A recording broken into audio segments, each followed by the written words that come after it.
It should be live. I just need to get something for the roll.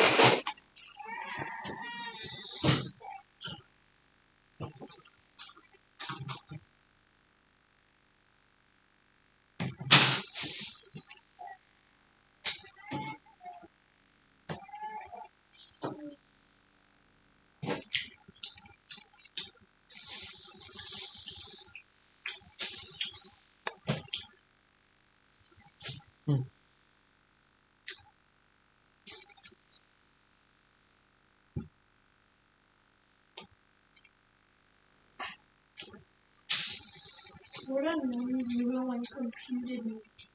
Okay, good question. So, non-zero just means it's not zero. The numbers can't be zero, okay? Oh, what about computed? Like 10. Computed means calculated. So, you have 5 numbers, right? Yeah. And you take 2 of them at a time, you add them up, and they're the sums, okay? Yeah. And then you also times them together, okay? You get the products, yeah? Yeah. Only 2 at a time. Oh, but what's non-zero and computed mean? You just asked the same thing. I was asking that first. So you have 5 numbers, yeah? Yeah. So the 5 numbers could be like, let's see. Oh, I should put zoom up so I can do this. The 5 numbers could be like 1, 2, 3, 4, 5, yeah? Yeah. And if you do 1, 2, 3, 4, 5, you take 2 of the numbers, like 2 and 3. 2 and 3, the sum of 2 and 3 is 2 plus 3 is 5, yeah? The product of 2 and 3 is 2 times 3 is 6. You understand? Well, what's the sum of 20? No, it's 2 numbers. You can't have a sum of just one number, okay?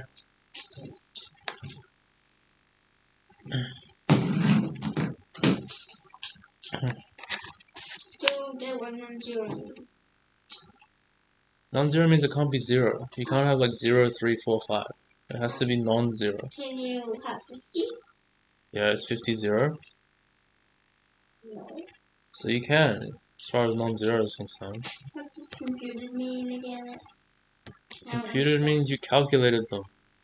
Oh.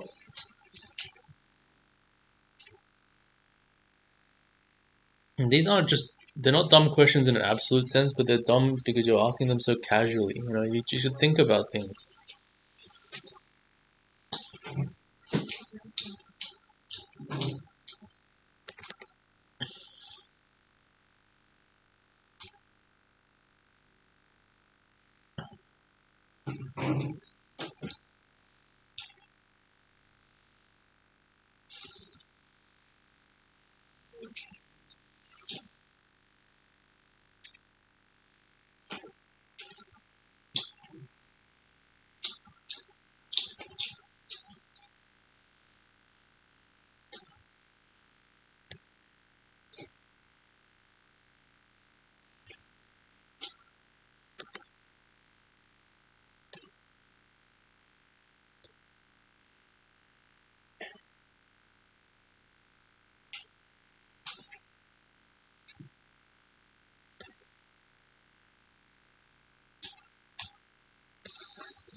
Wait, it's like adding negative. It's like 1, negative 1, negative plus negative 6, 5, or negative 1, negative 6. What do you think it should be? Yeah. To get more negative.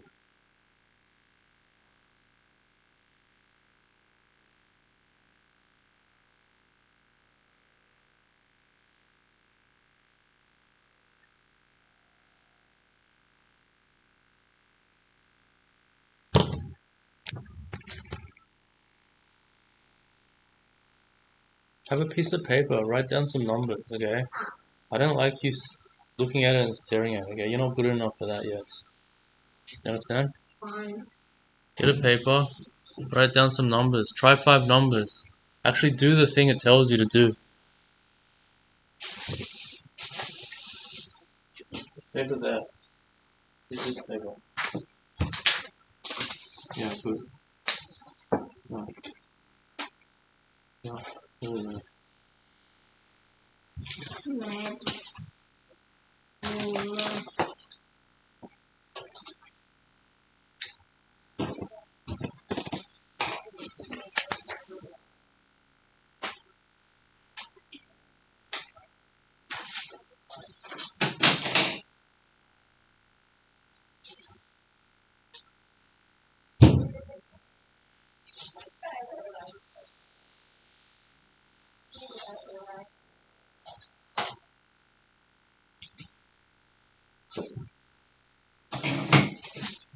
And the materials.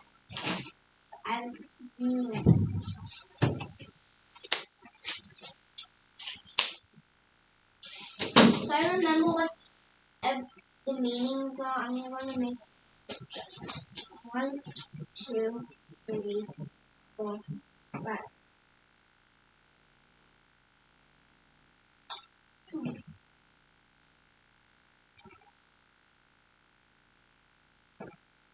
So, Password. 6, 3, 0, 8, 2, 4.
They say times some multiply 2 at a time.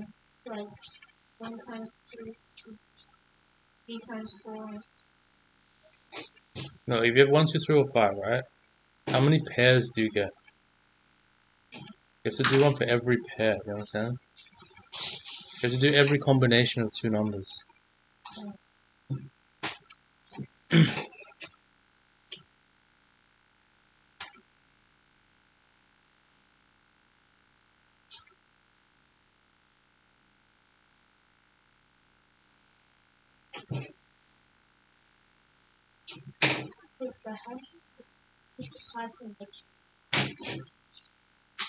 Okay, so if you have a negative number times a negative number, it becomes a positive. So you just take the numbers and times them, and then you make it positive. If you have negative times a positive, you just times the numbers and you make it negative. If you have, does that make sense? Like negative 2 times negative 3 is 6. Now I know 2 times negative 6 is 6. Negative 2 times negative 3 is 6. Wait, what's compute? Oh yeah, you just times the meanings. Let's calculate. What? So you just times them like normal. As if it was like... Yeah, you times the numbers like normal, but if there's one negative sign and one positive, the answer is negative. If there's two negative signs, then the answer is positive.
Oh wait,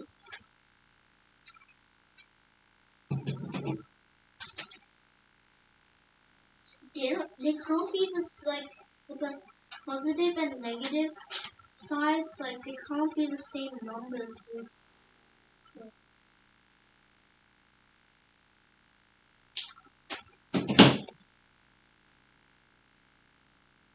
Just take one step at a time. You don't need to do everything in one go.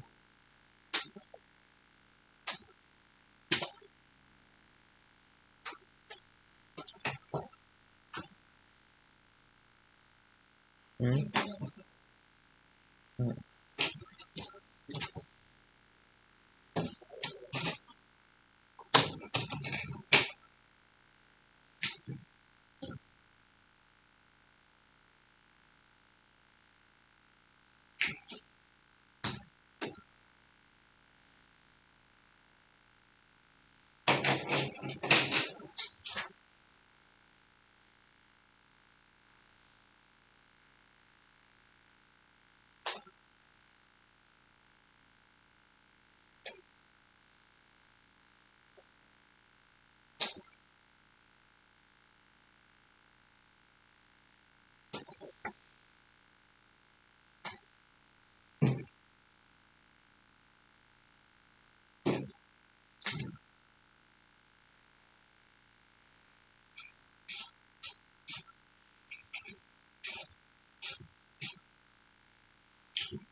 Who says 5 non-zero numbers? Does it mean 5 non-zero pairs or 5 non-zero numbers? So it's like 1, 2, 3, 4, 5. But 5 is not with like 2, so it's for each. Yeah. Or does it mean like every possible Yeah, yeah.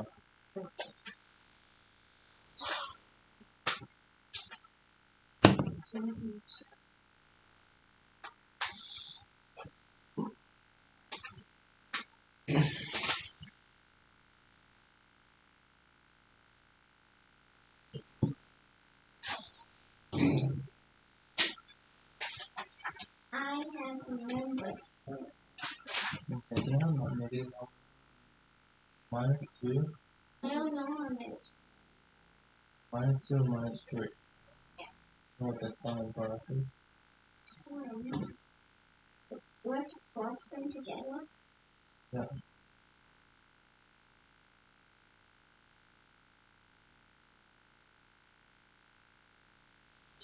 Right.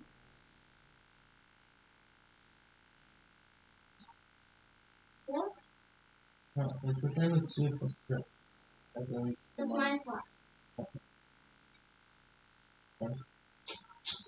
the negative 3 is defined to be the number you have to add 3, then 3 to get 0. Minus 3. Wait, lower than this number? Yeah. And then minus 1 and 1, then 0 and 1? Yeah, and 0 is higher than the number. No, it goes 0 minus minus, it goes like this. Minus 3, minus 2, minus 1, 0, and then so the minus 2 times minus 3.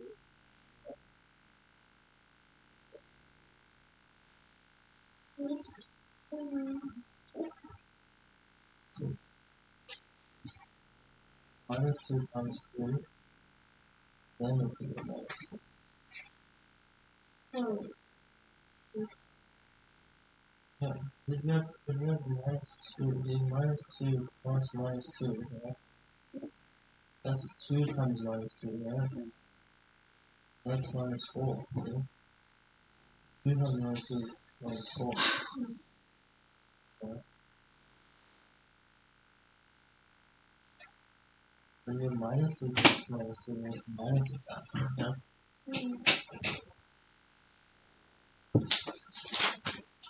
Well, maybe write some numbers. number. Like random numbers?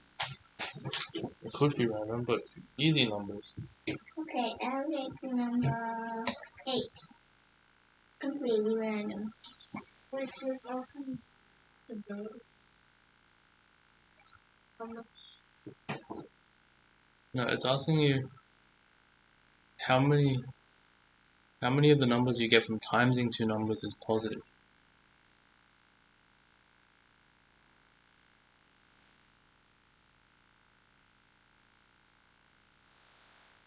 Whenever it says the sum and product of the numbers, Yeah.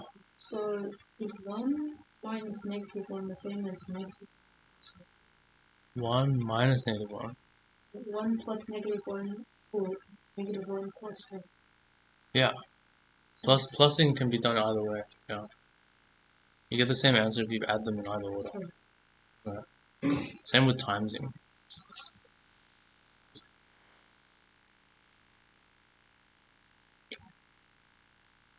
You don't get the same for dividing.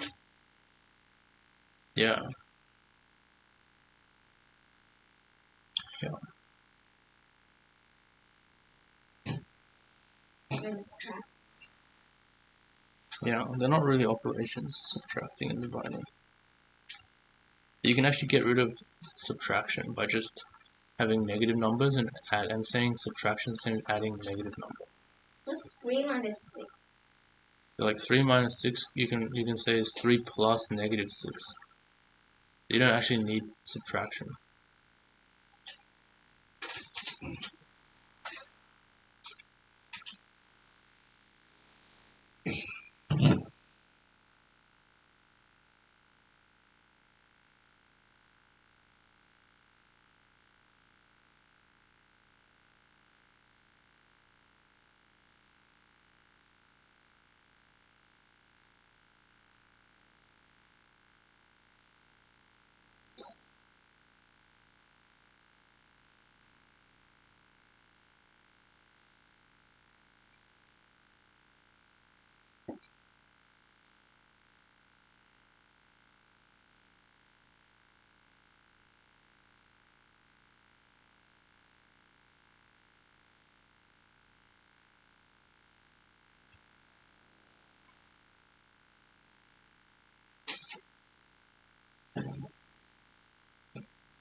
Sure, what are you doing?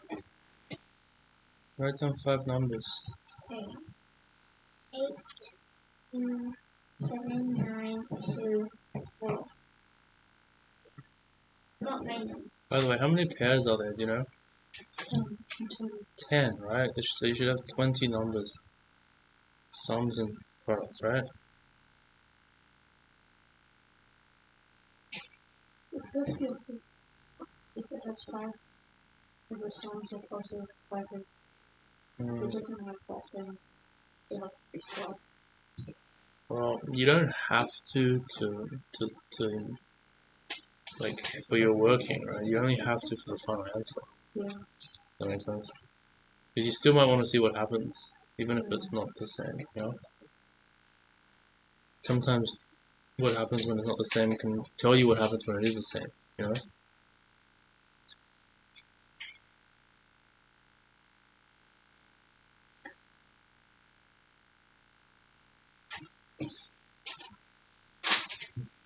Okay, time to figure this out.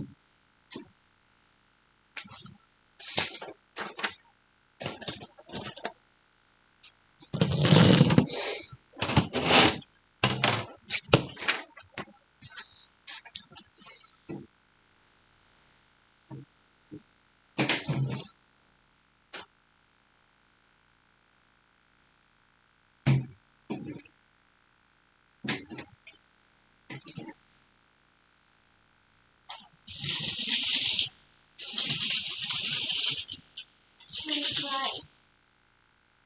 Okay. Just turn the back one, not the front one. Well, That one, yeah. Oh, that's not very bright.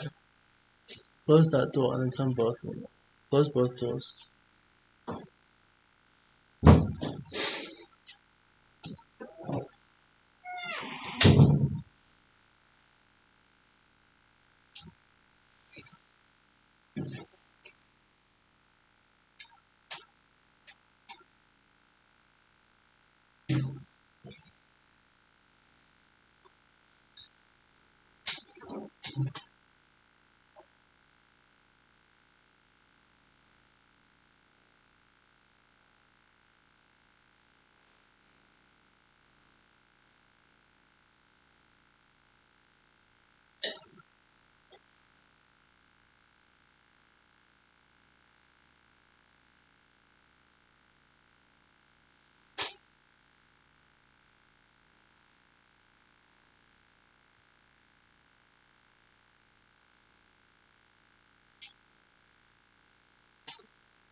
No. Just can't be 0.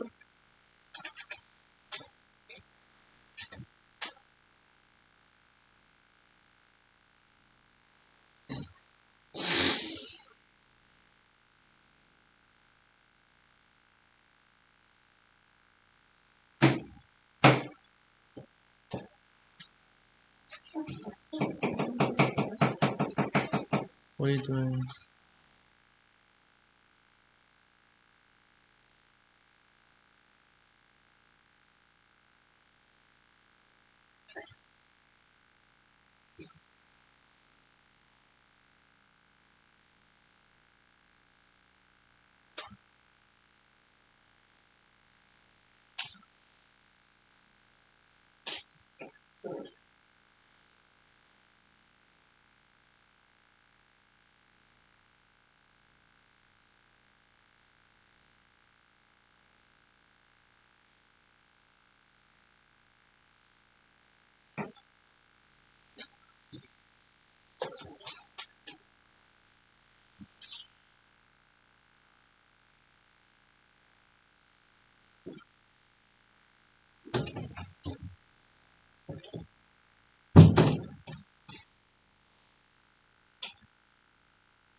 What's a 9 positive and negative?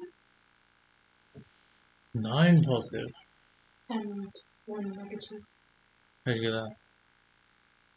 1 minus 5 minus 9 is 7 and 6 Alright, 1, minus 5 7, Minus 9 and 6. So 1 minus 5, 7, 9, and 6. No, minus 9 and 6. Minus 9 and 6. Yeah. Okay, so you get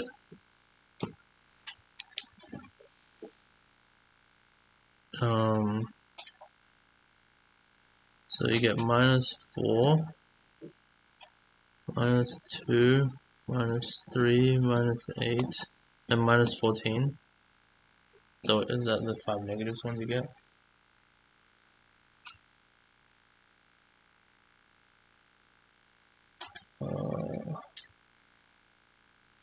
How do you get 9 positive? Or it might be the other way around.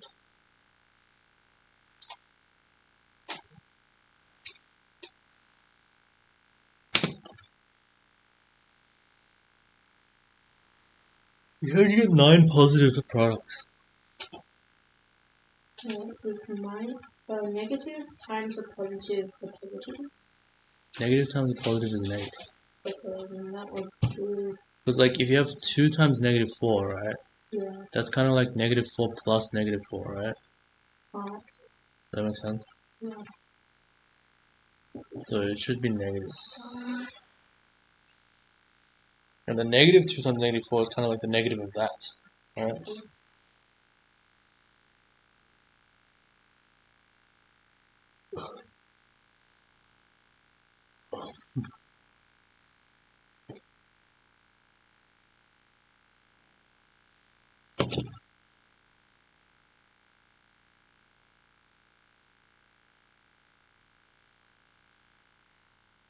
Oh, Yanni's here.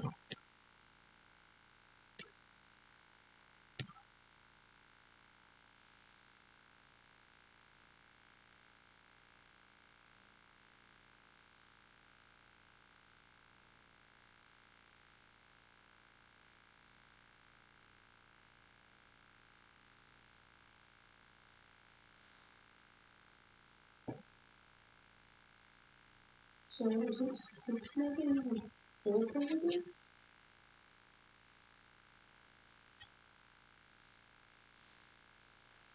That's getting better. Hi Yanni, can you hear me, Yanni?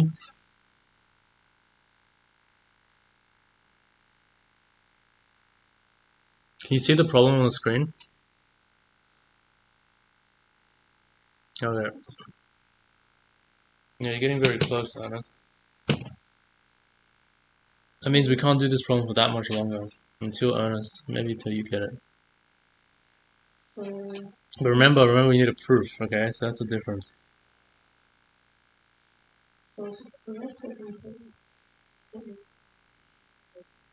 That's part of the process, you understand? So if you're not sure, then it's incorrect, you understand?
what is 6 negative? What does that mean?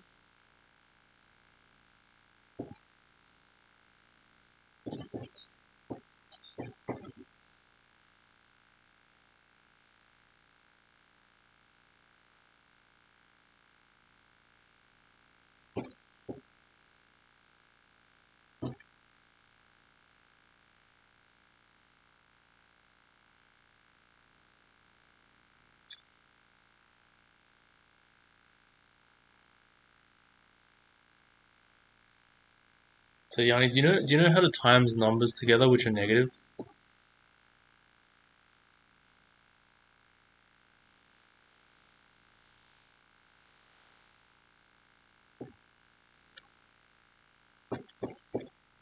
Okay, let me explain it.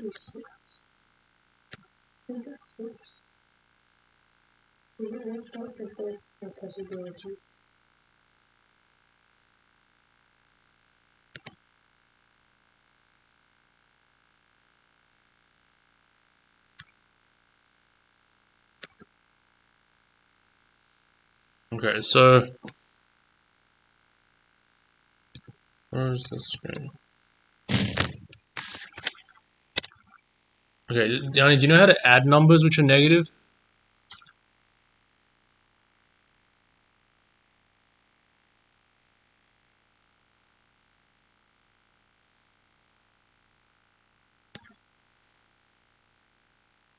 Okay, good. So if you know how to add numbers that are negative, then you have a sort of a chance to sort of figure out what the definition for timesing numbers which are negative should be. Okay, so so so if you have like 5, yeah, okay, you can subtract 3, yeah, okay, and that equals 2.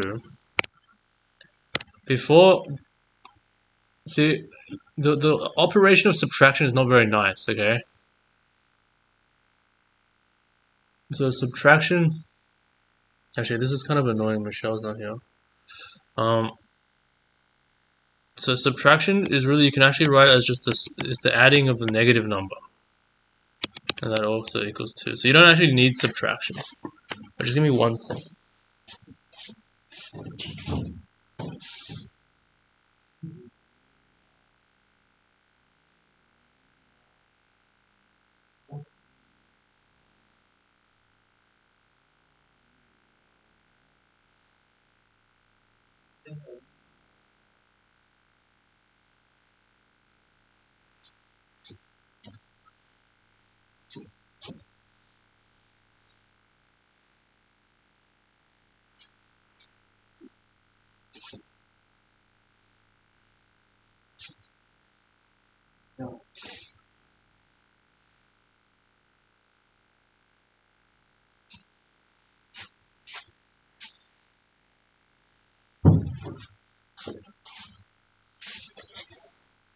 Okay, so you can actually just, instead of having subtraction between positive numbers, you can just add negative numbers. Yeah? Okay. And so if you think if 5 minus 3 is 2, okay, what if you had negative 5? What if you had negative 5 plus negative 3, right? So it should be less than, it should be even like, it should even be lower, right? How much lower should it be? Well, no, it should be negative 10 lower, right? So it's negative 10 lower because 5 goes to minus 5 is minus 10, right? So it's actually 2 minus 10, you understand? So to get to a minus 5, you need a minus 10. And then 2 minus 10 is equal to negative 8, right? Yeah. Okay, so you know that if you add negative numbers, it should get more negative, okay? Another way to do it is 5 plus 3 and then make that negative. Yeah. Okay, so now you know how to add negative numbers. And obviously if you add a positive to a negative, it's just subtraction, right? Yeah. Okay, but now what happens if you do multiplication? So the question is, what is 2 times like minus 3? Yeah? Okay. So I think what's wrong with most people when they learn this is they just memorize that it's just 2 times 3, which is 6, right? And then you put a negative sign because negative times positive is negative. Yeah? But that just means like you're remembering something isolated from all your other knowledge, which is really bad, okay? Part of understanding is connecting all the knowledge together. Okay? So instead of just isolating that understanding, okay, you might relate it, like 2 times minus 3, you might think of that as minus 3 plus minus 3, right? because that's 2 lots of minus 3, Yeah. right? And we already said minus 3 plus minus 3 is equal to minus 6, right? So you can see that 2 times minus 3, it probably should be minus 6 because of this reasoning, yeah? Even though you could actually define it to be whatever you want in some sense because you haven't defined it yet, okay? But if you want it to be consistent with these other things, then it should be that, okay? Here's something trickier. What if you got minus 2 times minus 3, right? What should that be?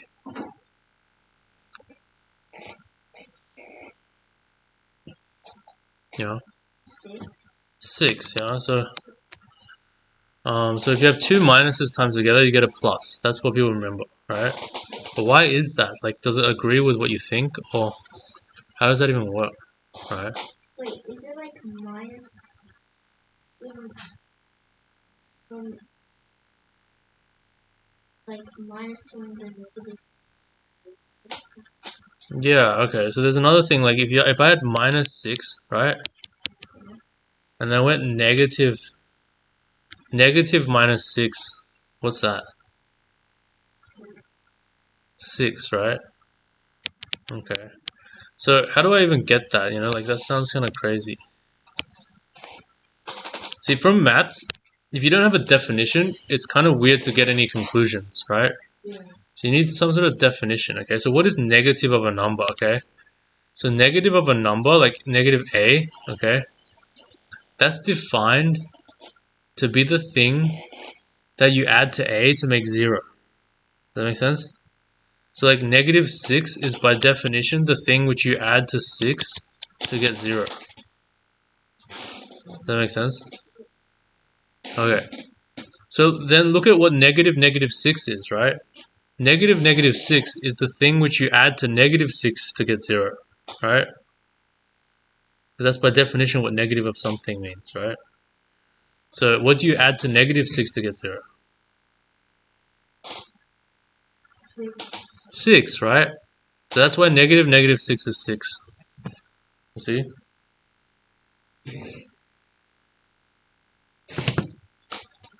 Okay. So if negative 6 is 6, then can you see like negative of, so negative 2, so 2 times negative 3 equals minus 6, right? Yeah.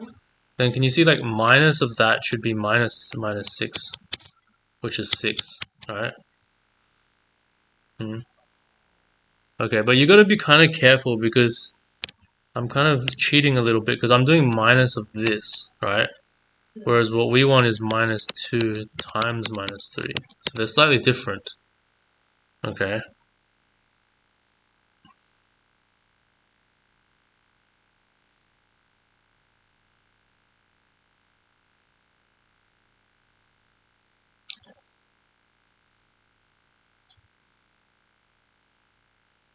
Yeah, so if you can say, for example, see, we know that we need 2 that times minus 3, right?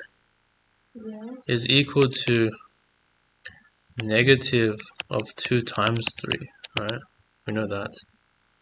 You know? That makes sense. Yeah. And so, and this also equals negative 2 times 3, right? Yes? Yeah. So that's how we could do it. So we could do it like this. So we could do, this is kind of crazy, right? So the funny thing is you don't actually learn about negative numbers until year 7. Okay? Like in school. But there are some exceptions. Okay, so if I have negative 2 times negative 3, right? Yeah.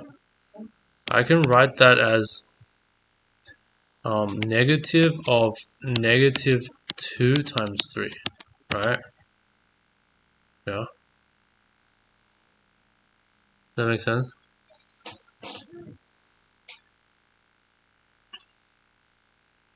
So, or I can write that as negative of negative 2 times 3.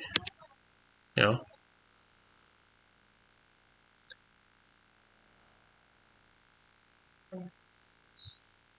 Yeah.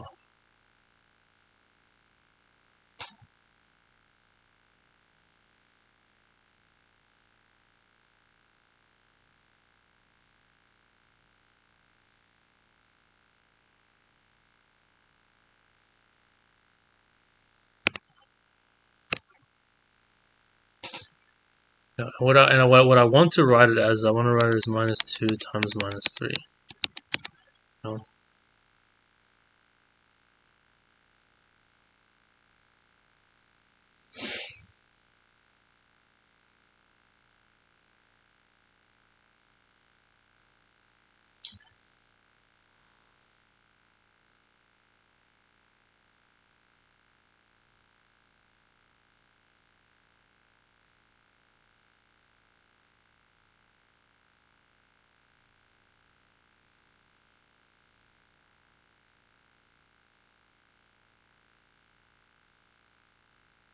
Okay, so basically, Yanni, now you know how multiplication with negatives work.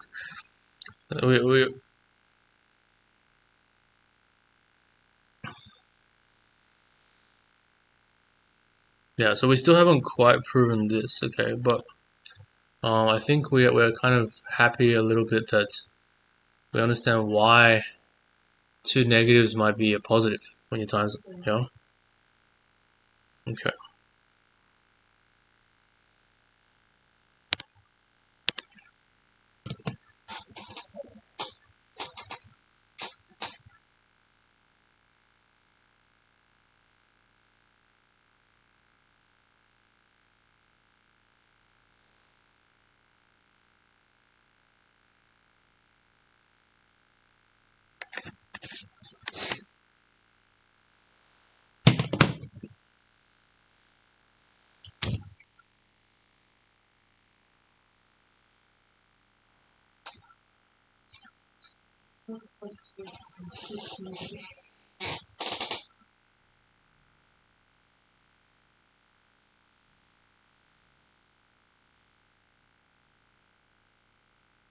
Look at 3.46. Because it worked out perfectly out. Hmm. 4 and 6. Yeah. 4 plus 2, 6. Okay, so you have a good thing here. So you just gotta make sure you understand exactly what you have, okay? So what were your numbers? For one of them, it was 2, minus 7, 9, 10, and minus 12. For the other one, it's 1, minus 5, minus 9, 7, and 6. 2 minus 7, you said again, 9, what else? 9, 10, and minus 12. Minus 12. Okay. Yeah.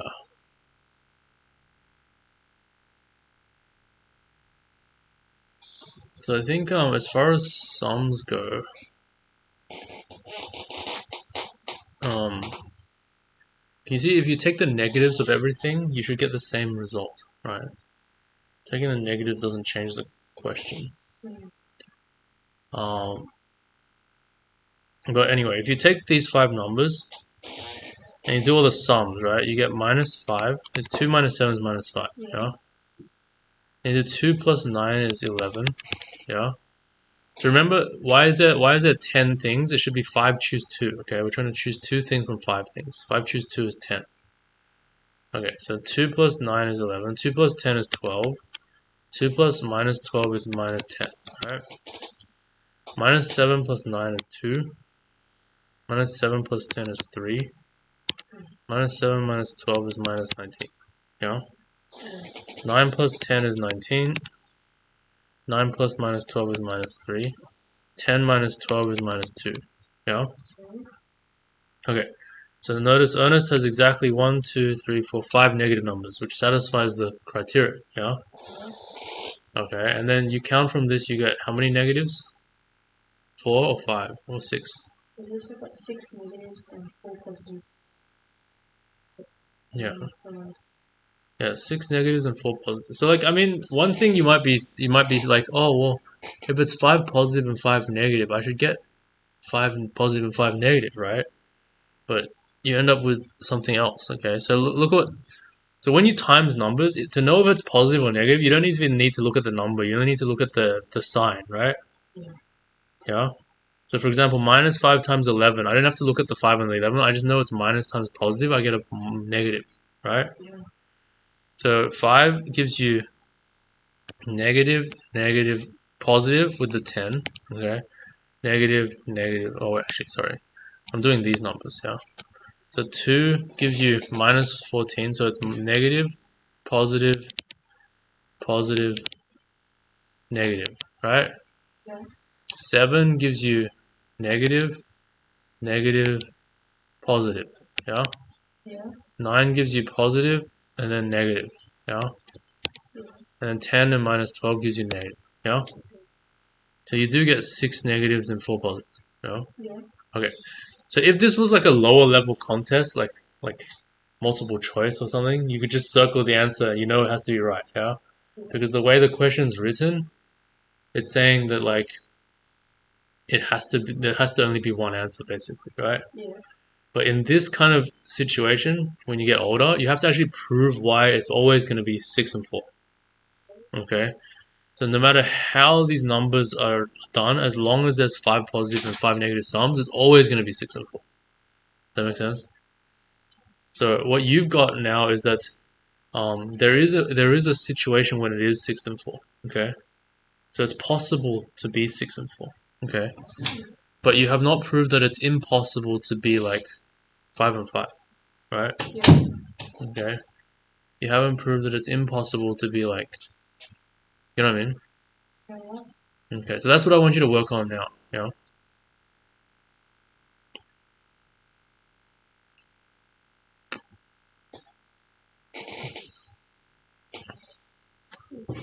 Oh, Aiden's here. Which is always the hardest part. Yeah, that's the hardest part. Yeah, because once you're sure of it, like, see, if you're not sure, you're just gambling. You understand? But when you're sure, you can actually do a lot with it. When you're sure, you know what I mean? Yeah. When you're sure, you can do the next thing. If you're not sure, you have to wait for someone to tell you if it's right before you can do the next thing. You know what I mean? Yeah. It's a big difference.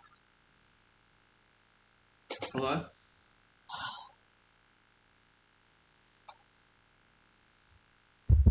Hello? Aiden, can you hear me? Yeah. Uh,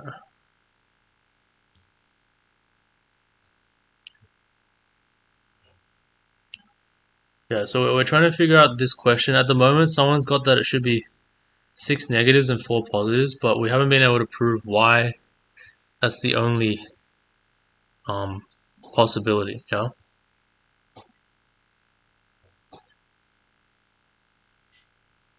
Okay, I just need to go to the toilet for 1 sec.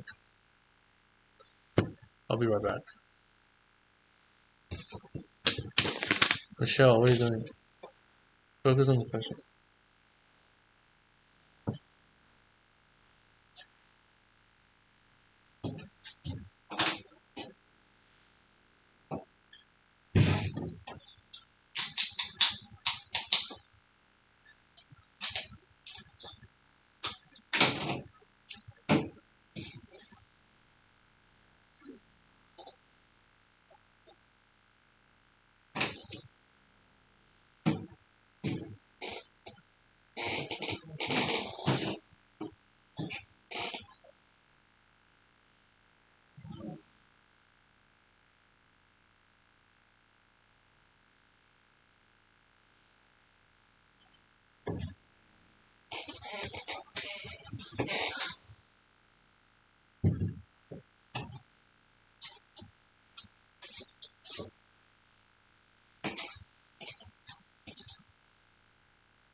Just something to understand. So the things I was to do, you just program without it will just like that. But then you don't want to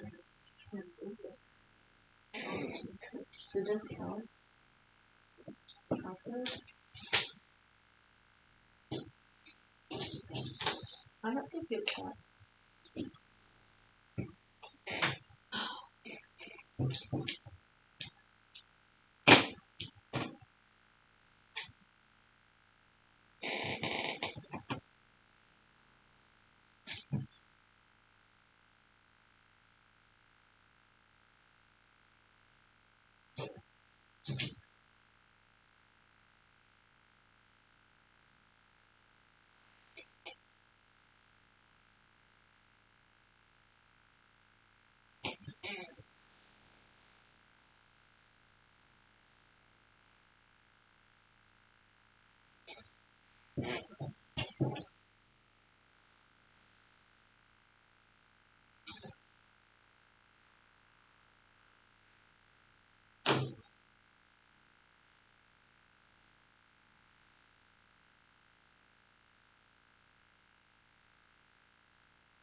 Wait, let me check the chat.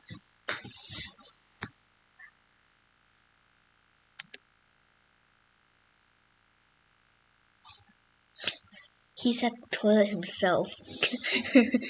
Probably, yeah.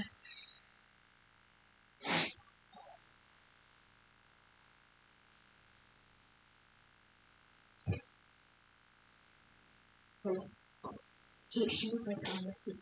He was like leaving soon. I think he already done.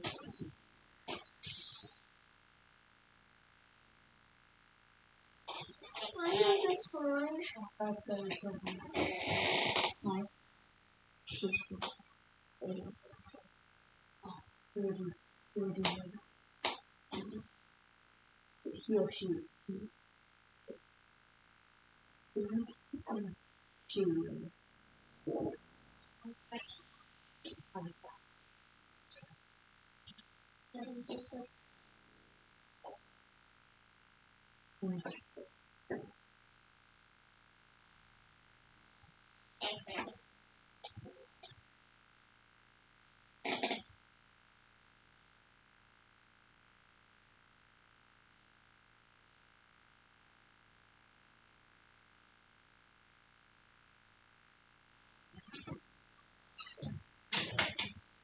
Alright.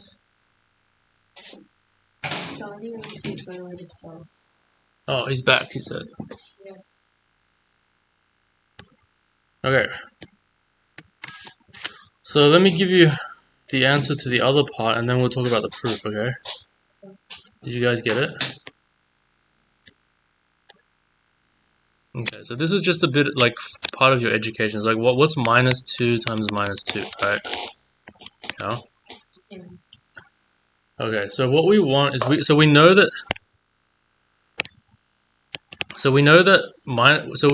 minus 2 times 2 should equal minus 4, right? Yeah. Does that make sense? Okay. So but when you add minus 2 times minus 2 to minus 2, right? You want stuff like this to have. It's like 2 lots of minus 2 plus minus 2 lots of minus 2 should be minus 2 plus 2 lots of minus 2, right? Yeah. Which is 0 lots of minus 2. Yeah? Yeah. Okay, which is 0. Yeah? Yeah.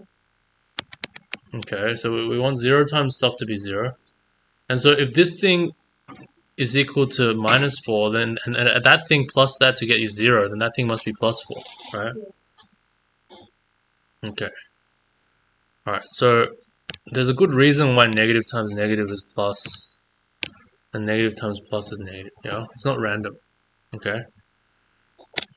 Now for this question, okay, so you got that, so you basically got, if you had 5 numbers, right, yeah, and the numbers that you had like what'd you have, minus 9, oh, 1, minus 5, minus 9, 7, and 6. so 1 is a positive, what would you have, 5 is positive, And negative 5. negative 5, And negative 9. negative 9, 7 and 6. so 3 positives and 2 negatives, yeah? Yeah. Okay. So can you see it? It doesn't actually matter. It doesn't actually matter what the numbers are for the second part. It only matters what the numbers are for the sums. Yeah. Yeah, because for the sums, it matters like how big they are to see if they're going to be positive or negative, right? Yeah. But for the products, it doesn't. It only matters if they're negative or positive. Yeah. So to check that this is the only way is basically to check that 3 pluses and 2 minuses is the only way. Yeah. Yeah. Okay. So by the way, did you know that 3 pluses and 2 negatives is the same as 3 negatives and 2 pluses? You know why that's the case?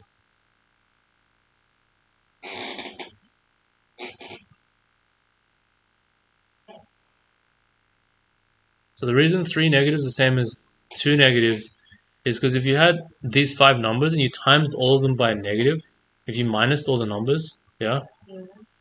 then they would become 3 negatives and 2 positives, right? Because these two negatives become positive when you make a minus, and these three positives become negative when you take the negative. Yeah. Okay? Oh, so that's So for example, if you have like 1, 2, 3, minus 2, minus 1, 3, right? Yeah.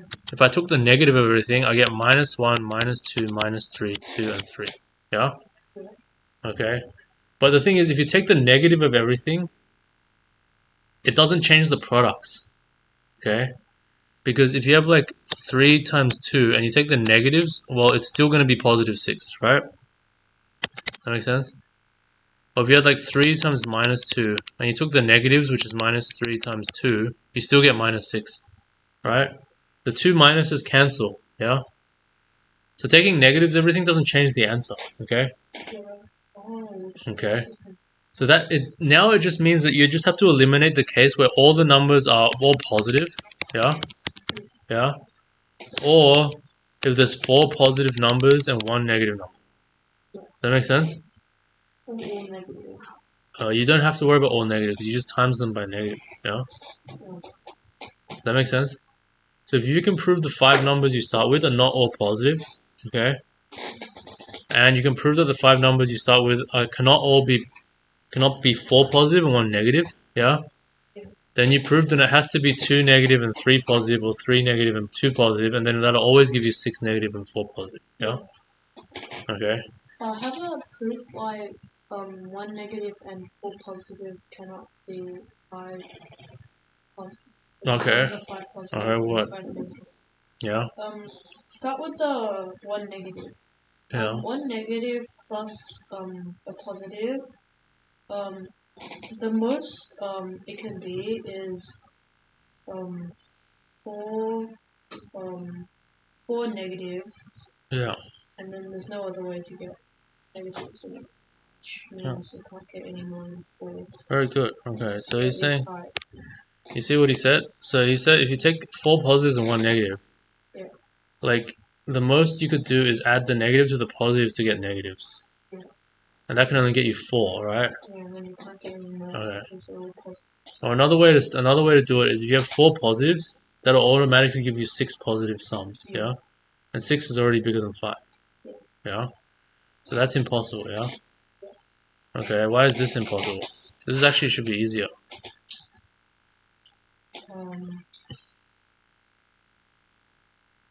Because there's no way to get negatives. You can't get any negatives, right? Yeah. And you need 5. Okay, so can you see how that proves it? Yeah. So this is where you need to ask a question, people. Michael, do you understand why that proves it?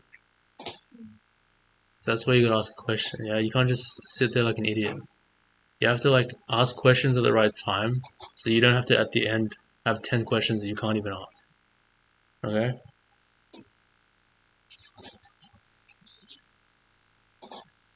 This is not necessarily easy to understand, okay? Yanni, do you understand this proof? You have a question? What? No. What a terrible question. Alright, can you guys ask any questions? Alright, we'll move on to another question.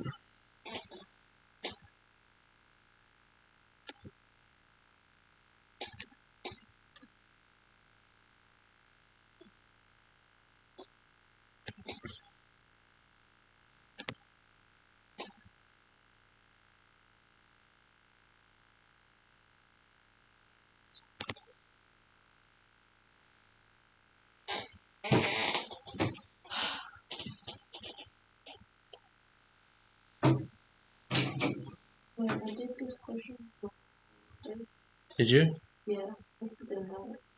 Oh, did you get it right?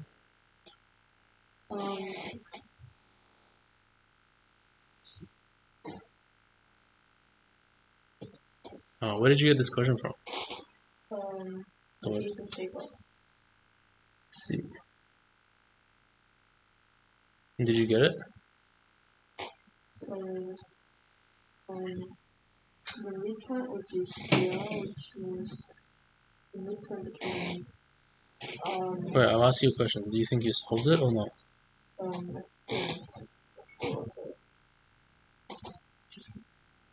Okay, so the first thing with geometry problems, you need to draw diagrams, okay? So you can't just sit there and stare at it. You need to just draw some diagrams, okay?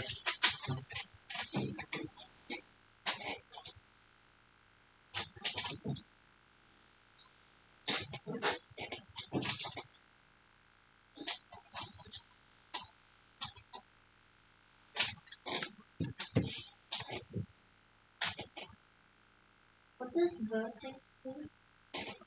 Vertex means like one of the corners of the triangle. So, you know, like a triangle has three points, right? Yeah.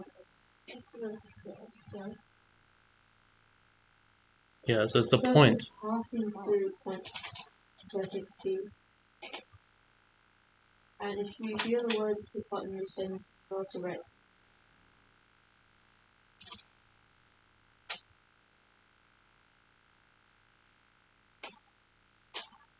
So your circle midpoint must be in between let's see, You should draw a diagram. Also hypotenuse. So, do you know what a right angle triangle is?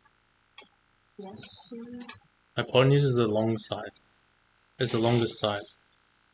So there's three sides, right? Hypotenuse is the long one, the one opposite the 90-degree angle. Let's say the point between A and C is X. So the point has to be in between B and X. So if you draw a circle, it would be like that.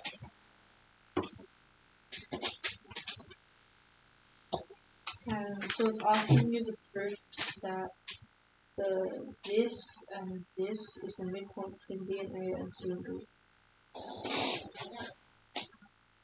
Okay, I just want to make sure everyone's tried drawing the diagram before I draw it, because looking at someone else's diagram, it's kind of like too easy a way out. My mom said something like this. I think.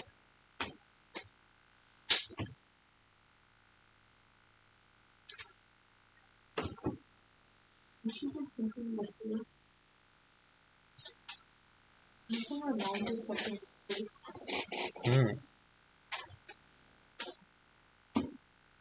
Oh, what kind of does your mom work in your family business? Or does she have a different job? Pretty sure she does.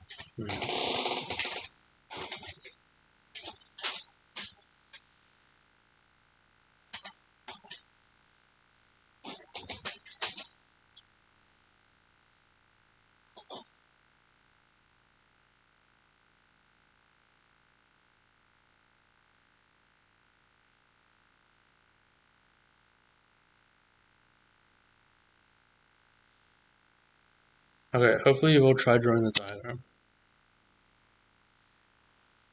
So you have a right angle triangle ABC, yeah? And it says hypotenuse is AC. That means it's like this. A, B, C. Okay? So the right angle is at B. Okay? Yeah. The hypotenuse is AC. Now it says the midpoint of the hypotenuse. So the midpoint is here, okay? Let's call that. So the M is taken, so let's call it P. Okay? P. So for you guys, the geometry problems are going to be the hardest because, like, geometry kind of is more of a build-up of knowledge with geometry. Okay. It's less natural at the beginning. Okay, you're told that the circle goes through B and P. Okay, and it intersects the other two sides at M and N, right? So, are you watching?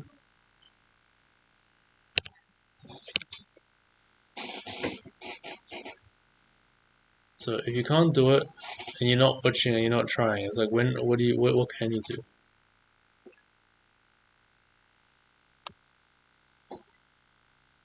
So like this, yeah? Yeah.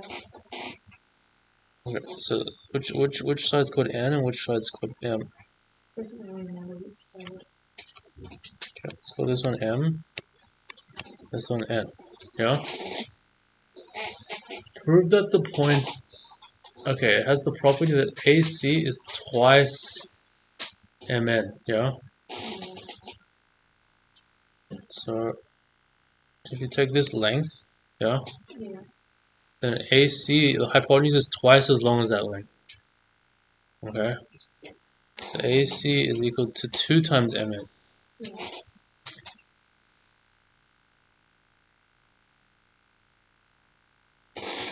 Okay, and you need to prove. So I guess one of the points of this question is that if it was to like if these were the midpoints, okay, um, this would actually this would actually be twice that length, okay. Yeah. So the question is, if it was twice that length and it was defined on a circle, will it still end up being the midpoints? Okay. My mom told me something about like M and N equal to B to C. M and N is equal to A and P. M to N is equal to A to P. A to P. Yeah. Oh, why?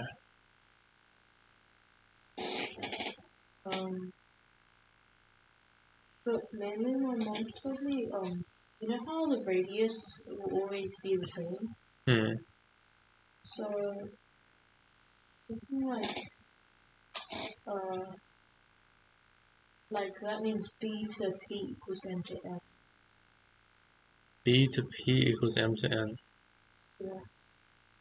B to P equals M to N. I mean, The radius isn't always the same. that might not be true. I mean, okay, so I just want people to come up with some ideas, okay? So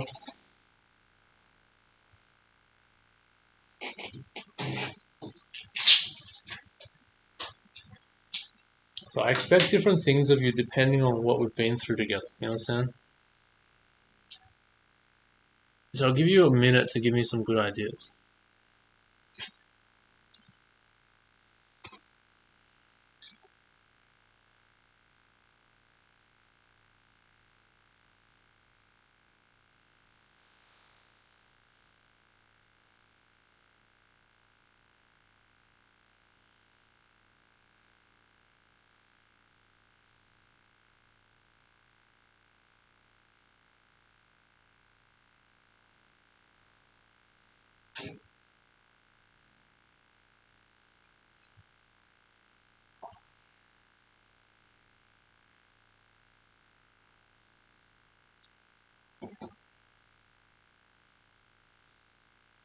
Mm-hmm.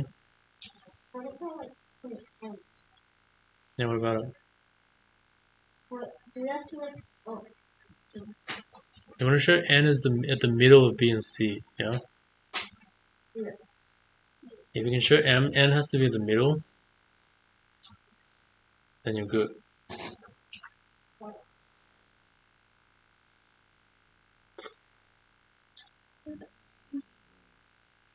So M to N is B to P because the radius. What radius? What do you mean? So like in a circle, You know, from the midpoint to one spot and the midpoint to another spot, those lengths are equal. So what are you saying? You're saying like here. yeah, B to P equals M to N. Why?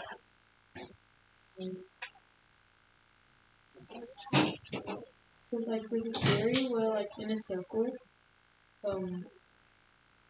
choose any 2 points, and the midpoint to that point, so for the 2 points are always the same.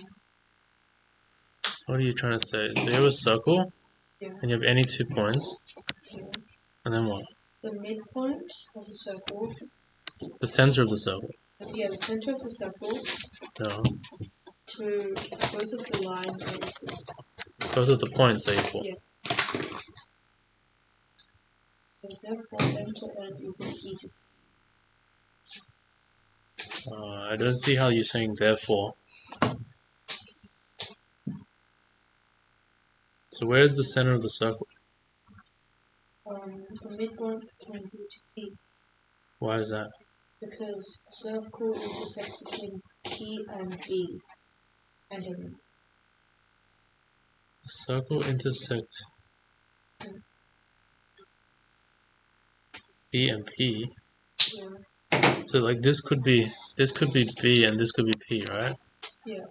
But the center is not on the midpoint. No, as in like b is the other side of b is the other side of b because it is the midpoint because so like the circle is drawn so that B and P it intersects between B and P. But P is the midpoint between A and C, so therefore B and P are opposite. So therefore M and N equals B and P. No. Why is B the opposite of P? Because the circle is drawn. Because the circle intersects between B and P, and M and N. But if M to N is double of A to P, M to N is equal to A to P. C. M to N is equal to double of, M to N Doubled. doubled is equal to A to C. Yeah. So, and P is the midpoint. Yeah. So therefore, so M to N and B to P both have the same midpoint. Like they have the point where they meet. So that must be the midpoint. What? I don't really understand what you're saying. I don't think that's true. So like halfway through M and N, that's the midpoint. Yeah, halfway. So halfway between M and N is the center of the circle. Yeah. But why is that? Because the radiuses are the same. So. Oh, but you don't know what the radius of the circle is, do you?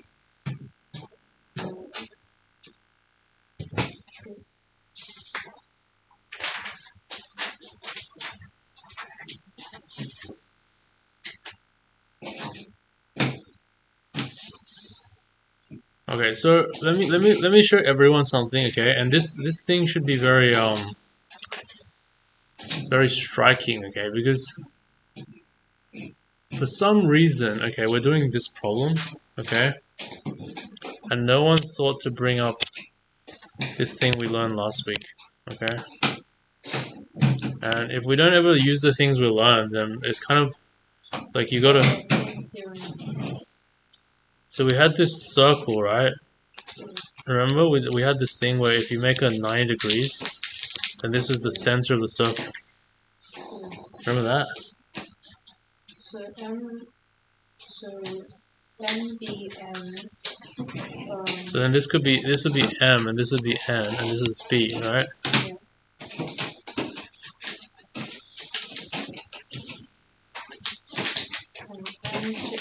So we had this thing yesterday, okay?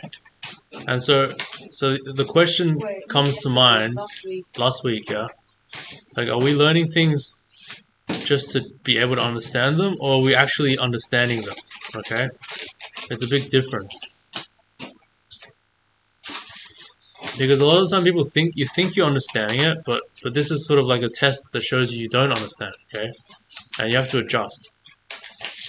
Because if your brain doesn't get the relevant information to the places where it's needed, right? Then that information, not only is it not helping you, it's actually hindering you because it's stopping other things from, like, it's clouding your mind with things that you can't use, you're not using, right?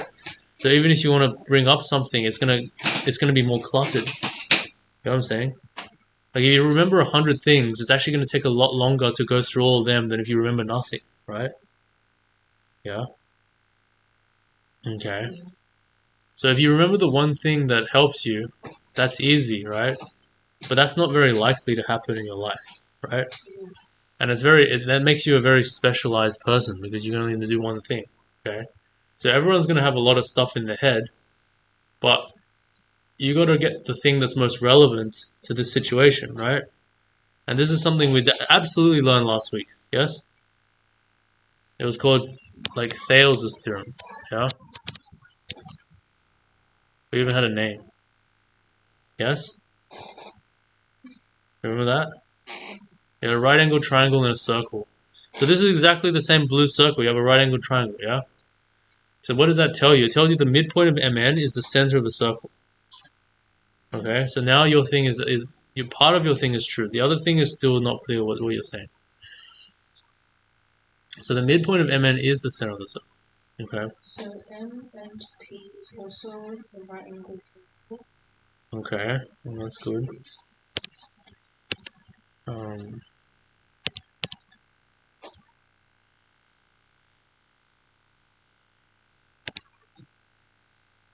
hmm, yeah, so if M and P is also a right angle triangle, yeah. Yeah. Mm-hmm. And M and B is a right angle. So therefore M, B, and P is a square, no, a rectangle.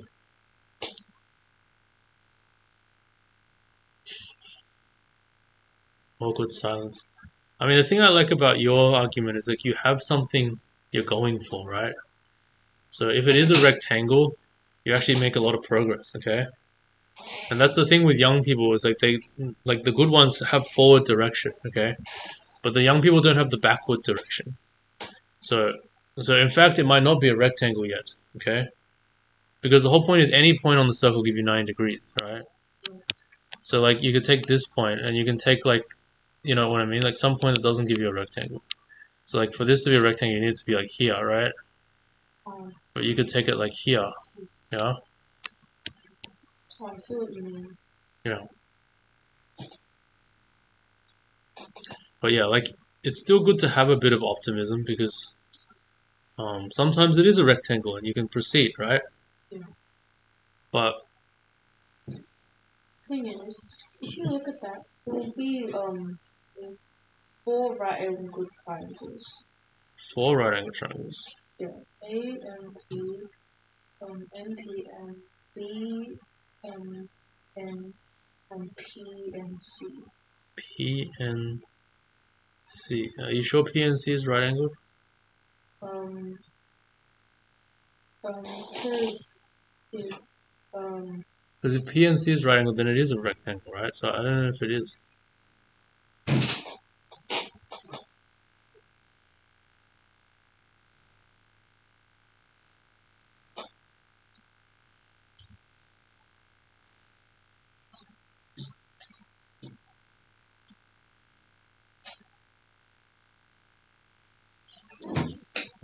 there's 4 triangles. 4 triangles. Yeah. There's a bunch of triangles. Yeah. I mean 4 triangles, 4 small triangles. Mhm. And um, um,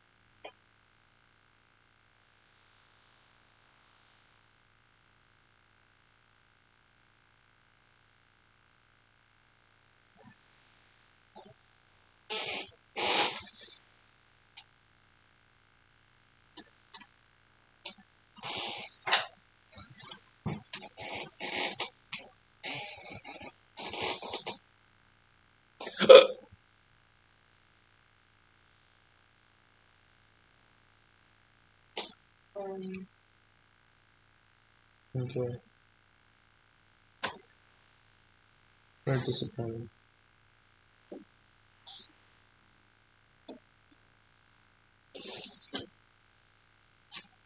oh, So M and N equals B to C.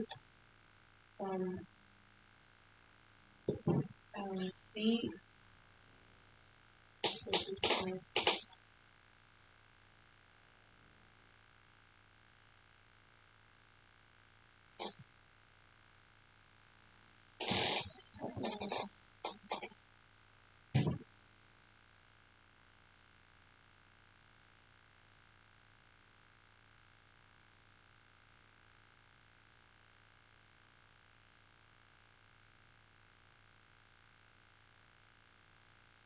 And it might be good to draw in the points. So like, this is the midpoint, right, of the MN.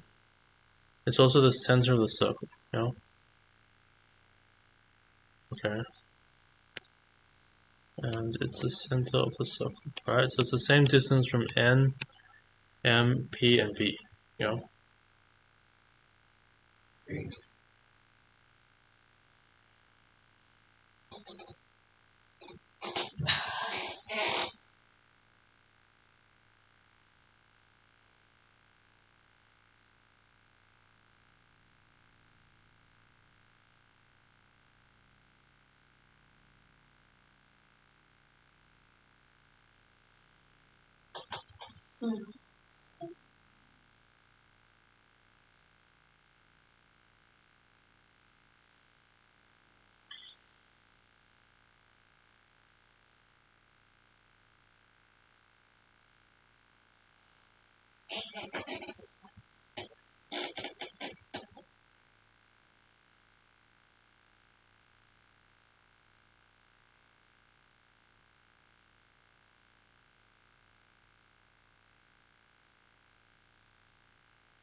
Okay, maybe I'll draw you another thing. So why did that disappear like that? Why did the red line disappear? I erased over here and the bottom disappeared. Okay, let me draw you something else. So I do the green circle, blue circle here, right?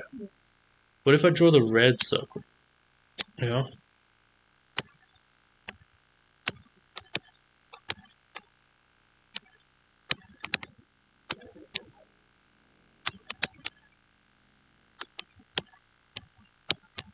You know? Can you see P is the center of the red circle? Yeah. Because it's the midpoint of the hypotenuse? Yeah. Because we know the diameter is AC, right? So,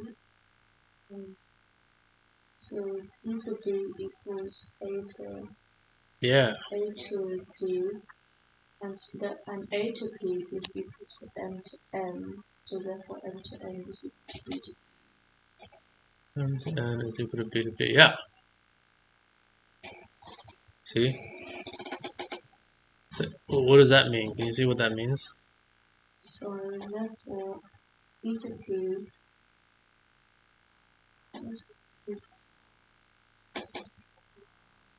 So that's very good. You hear what Ernest said? So Ernest said, so this is the center of the circle, right? So that means BP is equal to AP because they're all the same length, yeah? Yeah. Because they're all the radius. Okay. But we know that AP is half of AC, right? Because Yeah. P is the midpoint, and half of AC is MN, yeah? Yeah. So this is MN, okay? So what we showed is BP, yeah, Yeah. here is equal to MN, right?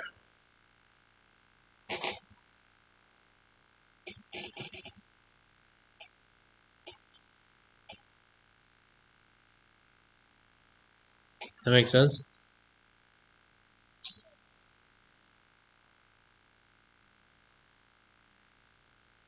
So if you know BP is equal to MN, what does that tell you?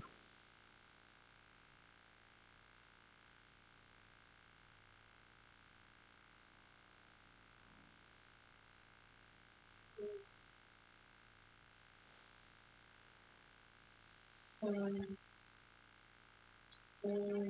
line, the M and P and Q is symmetric.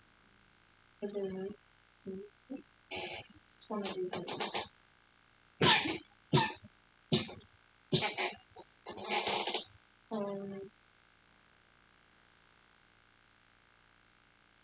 Actually, it tells you that MB and P is equal.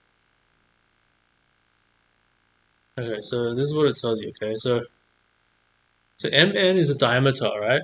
Yeah. Okay. So and BP, okay. So a diameter is like the longest length in a circle, right? You can't get any longer than diameter, right? Unless you say circumference. No, like straight line length. Yeah. Okay. So if you're going in a straight line, the diameter as long as you can get, right? Yeah. Okay. So if you have 2 points on the circle and the line joining them has the same length as the diameter, yeah? Yeah. What can you conclude about those 2 points?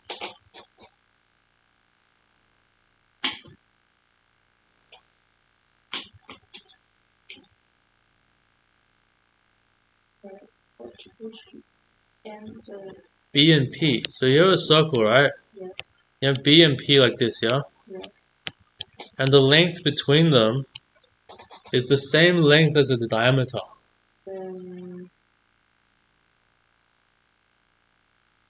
BP is a giant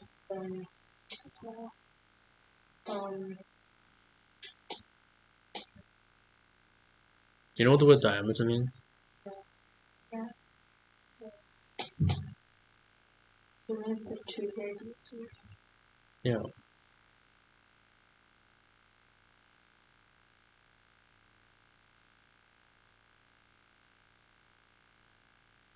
That means B and P are on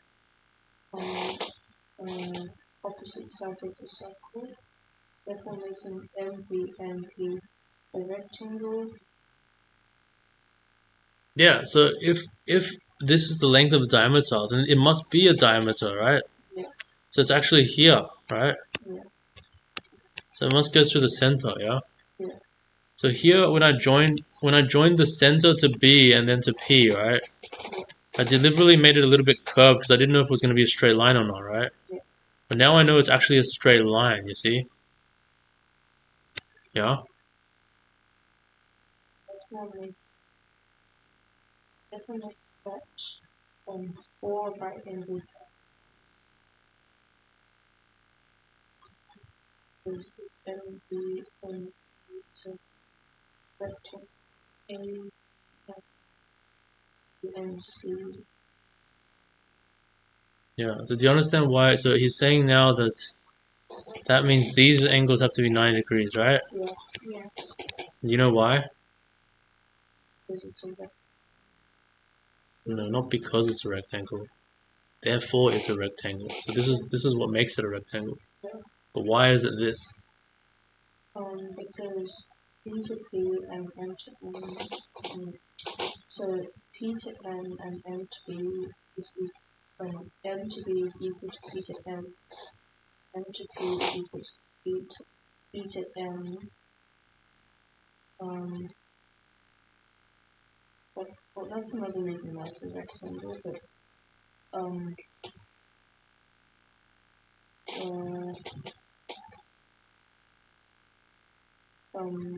B to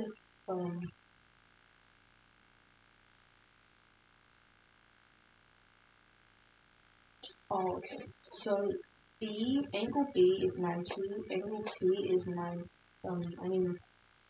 In that circle, angle B is 90 and angle P is 90. Yeah. So therefore, N plus N, angle M plus N equals 180. Mm. But since the right angle triangles, there are two of them, there are two right angle triangles, but since it's positioned like that, they're going to be the same, therefore making both of them 2, therefore making the whole thing a rectangle. That's not what I'm after. Okay, so we don't need to add these angles up. Okay. Like all I want is I want the reason why this angle is 90. Okay. Because if this is 90, then when you add it up, then they're all 90, right? Yeah. Then it's a rectangle. Yeah. Yeah. So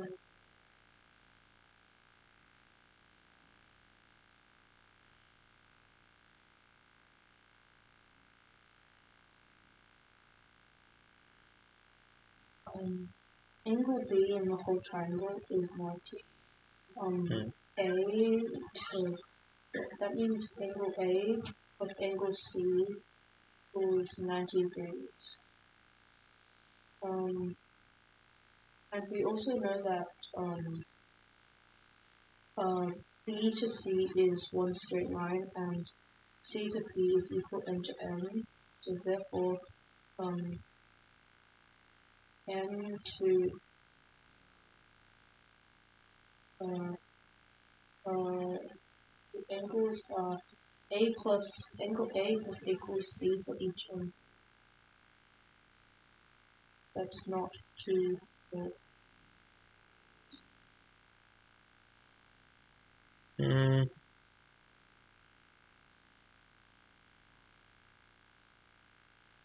Okay, so I'm still trying to test this recall ability. So look at this. Literally every time you have a diameter, yeah, yeah, you have a 90-degree angle, right? yeah, And we just showed that this was a diameter. yeah. So therefore, you get a 90-degree angle. Not yeah. Yeah doesn't tell me you understand it.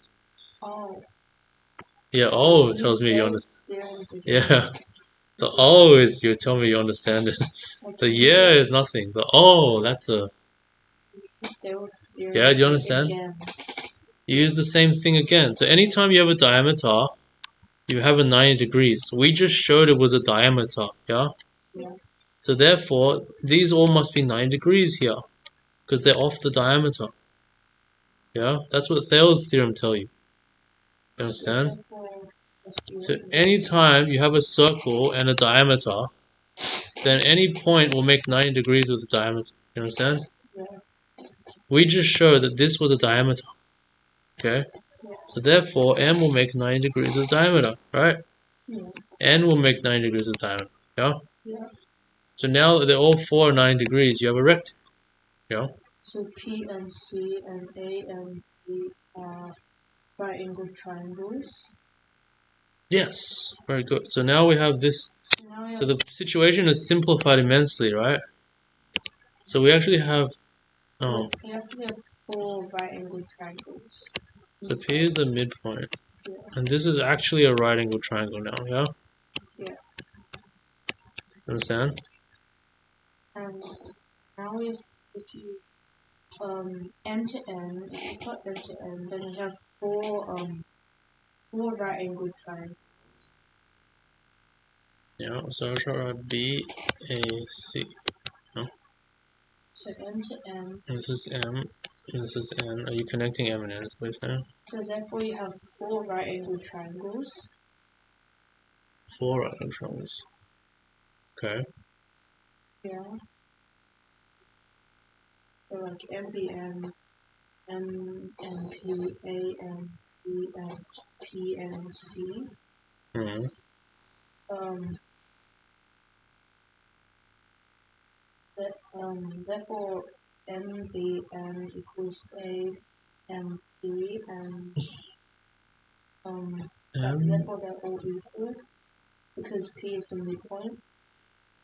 MBN. What are you saying? So all of those right angle triangles are equal. Wait, you're saying they're congruent? Yeah. Why? For example, MBN and MNP, you know that they're equal, right? Why do you know they're equal? Because of 4. Okay, so I think you got to be more specific. So before we had this center like that, right? So, first of all, So these lengths are equal. Yeah. um, to n, m to n equals b to c. We know that before. M to N equals B to P. No, m to n equals p to c. P to C, yeah. So let's call that P to C like that. Yeah. Okay, so if that's that, then b to c is one straight line, Yeah. and b to n is b to n Yeah. is 190 degrees, no, 0 degrees. Mm-hmm. Like it's just one straight line, straight upwards, because Uh-huh. yeah. So therefore, P and C equals M B N.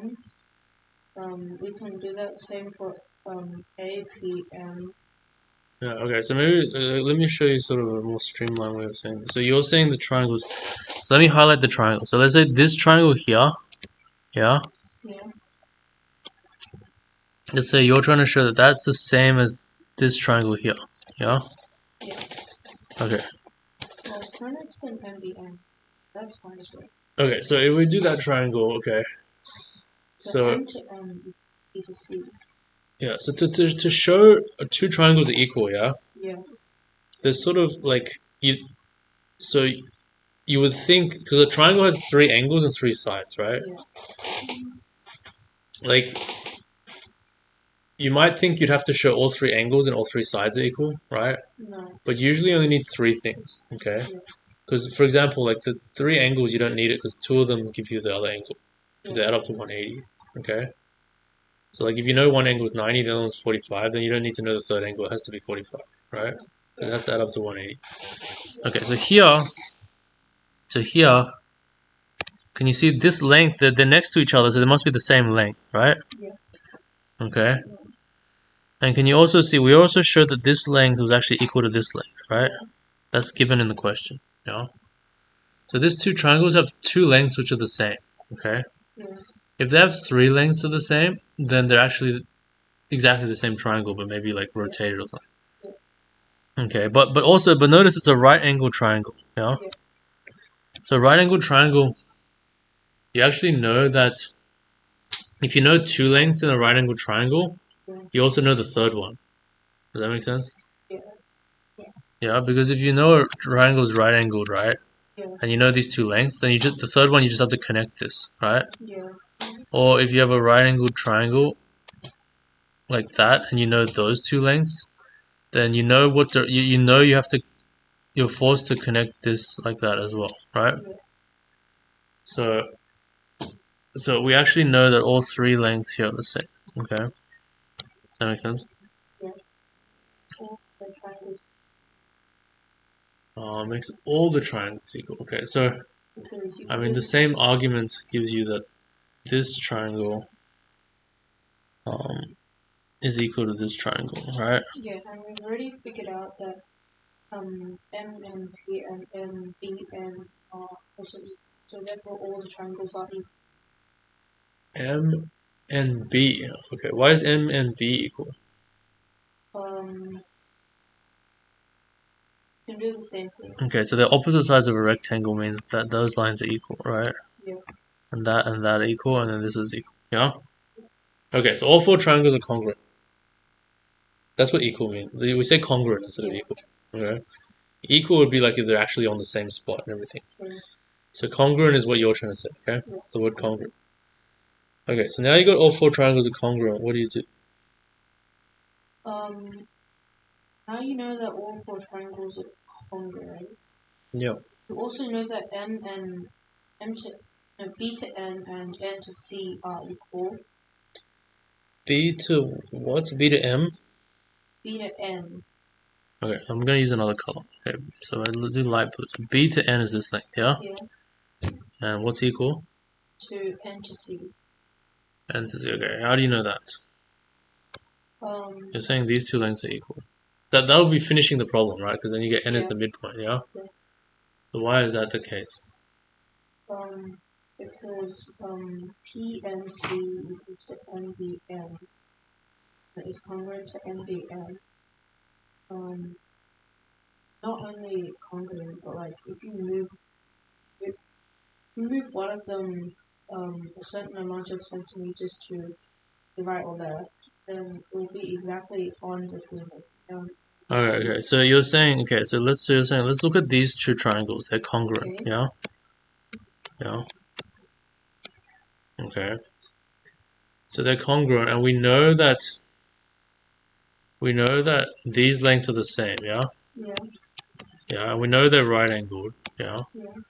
And we know that these lengths are the same. Yeah. Yeah. So therefore, because they're congruent, then we know that these lengths must also be the same, right? So therefore ending the question. And that means n is in between, it's in the middle of B and C, right? Yeah. You can do the same for M. And you can do the same for M, and that solves the question. Yeah. That makes sense? Yeah.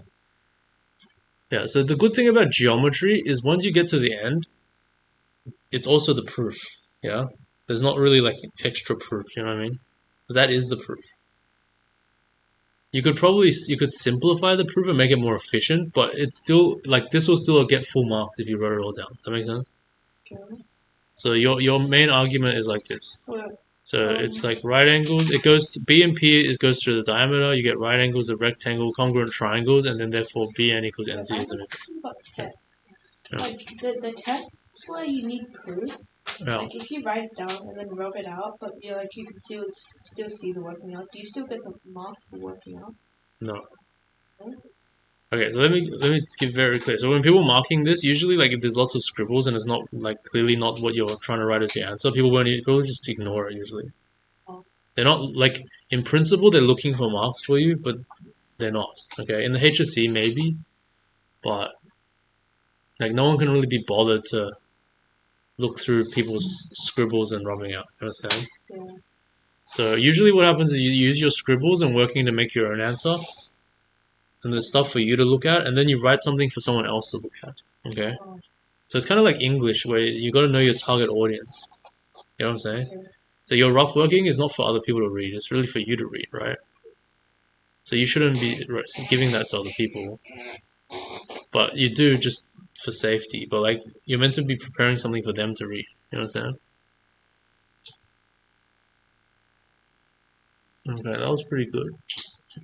Yeah, so you didn't actually solve this at home, yeah? It's a bit harder than you thought.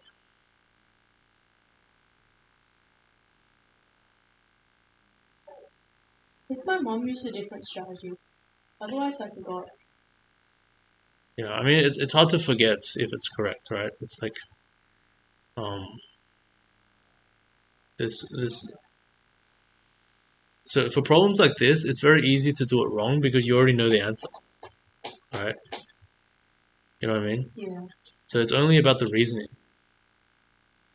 because they already tell you M and N are the midpoints, right? Yeah. So if you end up getting M and N are the midpoints, it doesn't prove that your answer is correct. You know what I mean? Because you already knew that at the beginning. So it's really that's what makes it tough. And also like this kind of problem. Yeah, agent. This could be on the HSC. This kind of problem because, I mean, maybe not with the circle, but with congruent triangles for sure.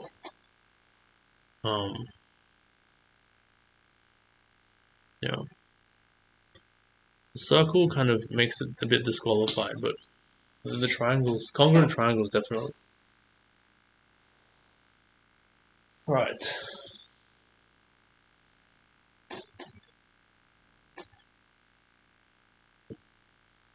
Okay, so I'm a bit reluctant to show you. So maybe I can show you this. You can write this down for homework. I'm a little bit reluctant to do this next problem. Actually, we'll see. Okay, this next exercise, if you're good, it could take only 5 minutes. Okay, so maybe so you can do 5 minutes diagram drawing. Okay.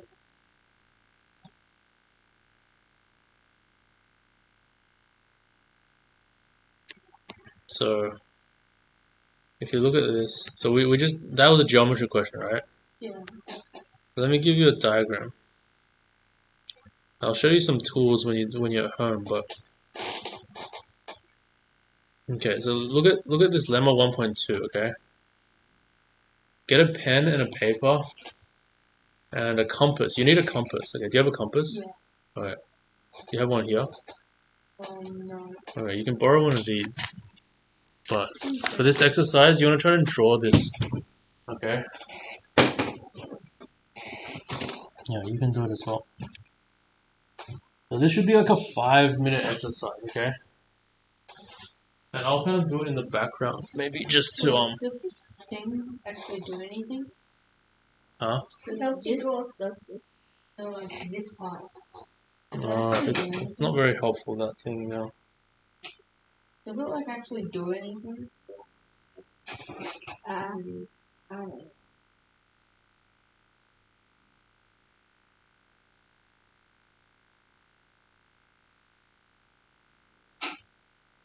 I guess tying off or something. No, but it does nothing. I can't even spin it. Spin. I'm like, I don't think it does anything.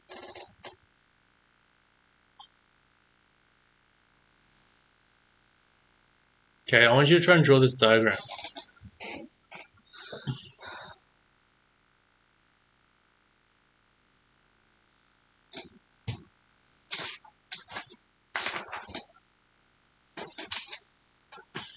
Which diagram?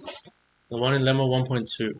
Lemons. So suppose there are two circles, omega 1 and omega 2, intersecting at x and O. Yeah? 2 circles. Yeah. And let AB be a chord of one of the circles.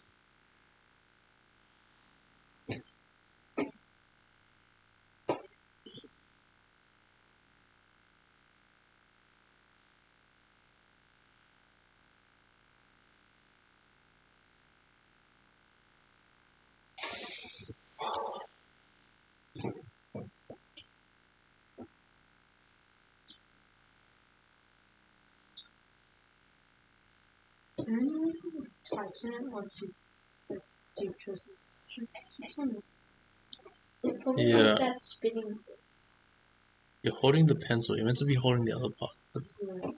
Still keeps you changing. So I think I just got a pencil.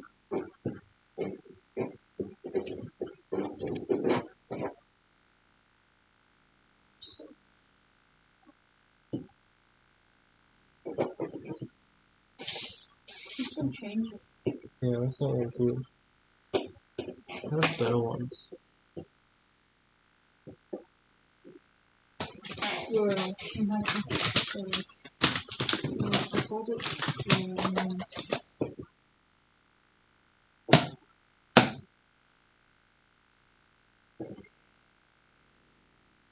No, yeah, that's not bad. Yeah.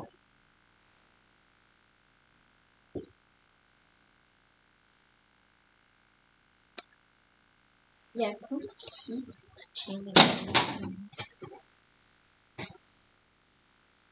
Yeah.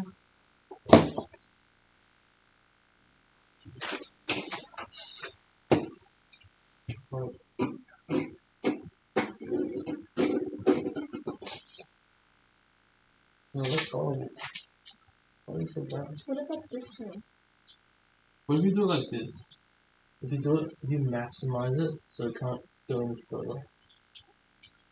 I don't know what to do. Because if you maximize it, Yeah, or what if you just did like Look at this maximize. you just draw like you don't draw the whole circle, but you draw like that's maximum, yeah. Just draw the part that you need. Yeah. Gotta work on this side of the circle. What about this one? Huh? Is this one good? this looks so like a Venn diagram. Yeah.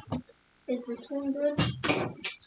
Oh, like this one, at max is like Okay. this much. Yeah. Okay, that's a bit too maxed. That one probably doesn't need to be maxed out. Can you show this? That one? Yeah, this one's pretty rigid. Oh, that's how you use it. Still does change a little bit though.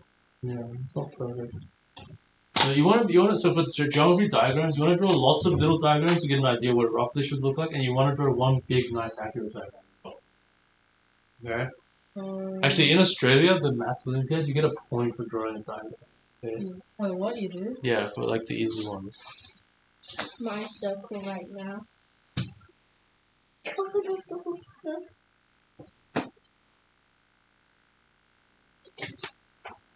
I think I can go on with this one. This spin the paper.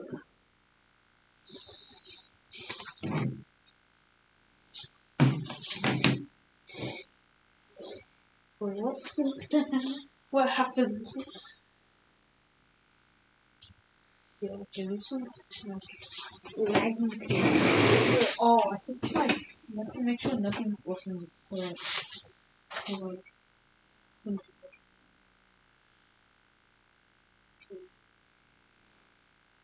it's kind of the other way, isn't it?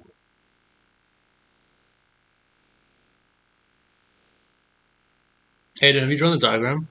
It just keeps It still moves. going. This one's more rigid, but Alright. So I'm gonna draw the diagram on this program, and so I'm gonna introduce you to this thing called GeoGebra, okay? this one, trust me, what if two people try together? Like one person does this, and then one person you span it the wrong way. Oh. Oh, it's this poke thing that. Oh yeah, this Pokey thing like makes it like stuck, so it can't spin around properly. Yeah, and also it works too. Yeah. Okay, try with this one. So like you hold it here and then you spin. Yeah. And that works.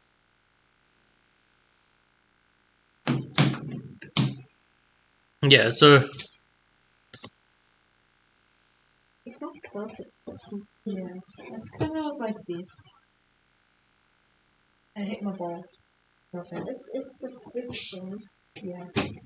alright, so I'm gonna draw some points. Alright, this program is actually pretty good. Like you don't want to rely on it too much, but it's very good.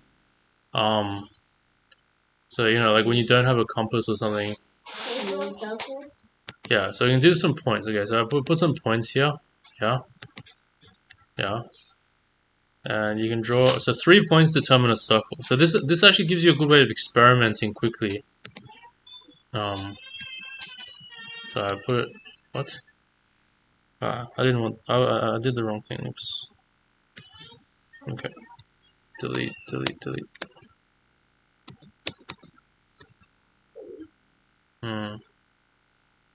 What's going on? Okay, I want 3 points on a circle. Where is it? Circle, okay, so for some reason, it doesn't display that. But Oh, I think you have to press do compass. it's fine. I have it's back. It should be 3 points on a circle, see? So the circle is determined by 3 points. You click 3 points, yeah? You get a circle, yeah? Okay, and then I want another circle. Huh?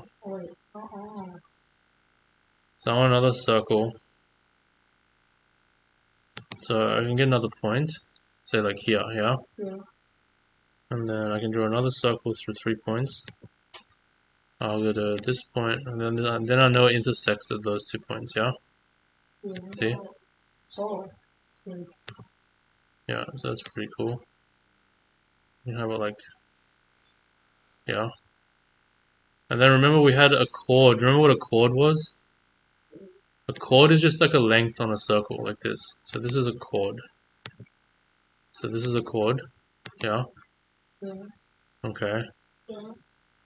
Okay, and then what we do is, so the diagram, remember what the diagram said? So it said, so we have 2 circles, yeah? Yeah. Intersects at O and X.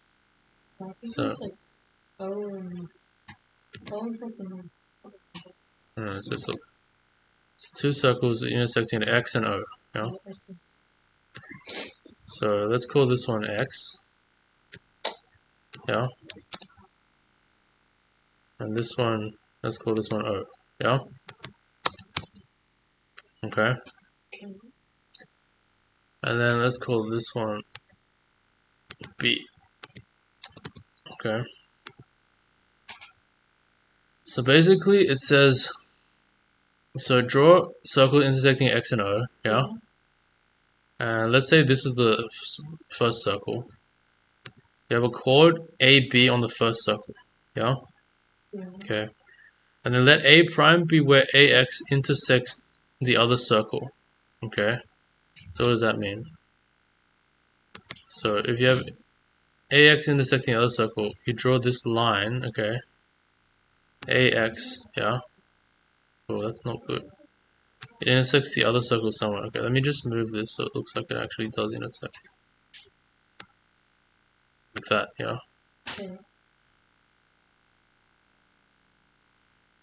So it intersects here, right? Yeah. I guess we can call that point. Actually, I can't really do that.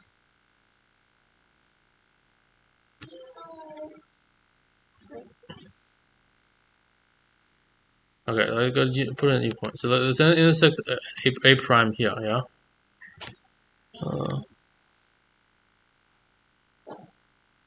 Okay, so that's called. Wait, I think you could do a segment from A to X and then X to C, X to A prime. Yeah, and then X to A, yeah. But it won't be straight, see? Okay, and then we want B prime is where BX intersects the second circle. Okay? So BX is this line here, right? And it intersects the second circle here. Yeah? Yeah. And call this B prime. Okay? Okay. Why is that one red? If yours one's blue, Hmm. B prime. Oh, that's weird, yeah. Why is it a different color? Kind of just ran out of color by that point, huh? Okay. Wait, it's 9. What do you mean it's color? Okay, and then now it says then OAB is similar to OA prime B prime. Okay, so OAB. So we don't have to actually prove it, we just have to draw the diagram. So OAB is like this line. OAB, yeah. So that's like, I can probably draw that in a different color even. And then OA prime, OB prime. You sure No, that's equal area? not equal area, they're similar. Oh, no. Okay. Maybe I'll put this as red. Red. Trying to say these triangles. We know that. So this program is really good for drawing geometry diagrams. And in the future, there's probably going to be like assignments in maths instead of just tests. So you want some tools to help you do maths at home. And this is a pretty good one. So yeah, it's free to use. It's called GeoGebra. I might consider paying for it if it becomes any more useful than it already is. Yeah, there's a free version and then usually there's a paid version for a lot of things. The paid version just has like just the Hmm. Um. Yeah. So.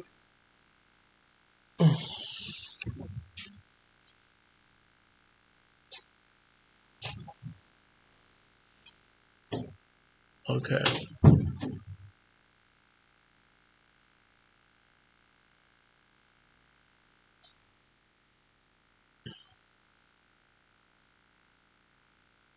Yeah. What's a vector? A vector. It's got a direction. Oh. It's not just like a length. Okay. So. Let me add a segment. Another segment.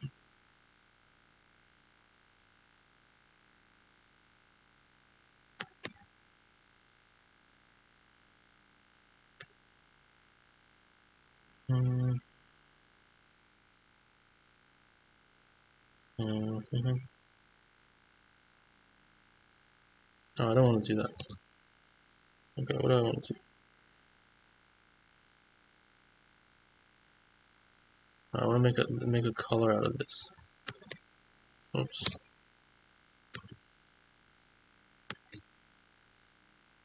I'm gonna make this green.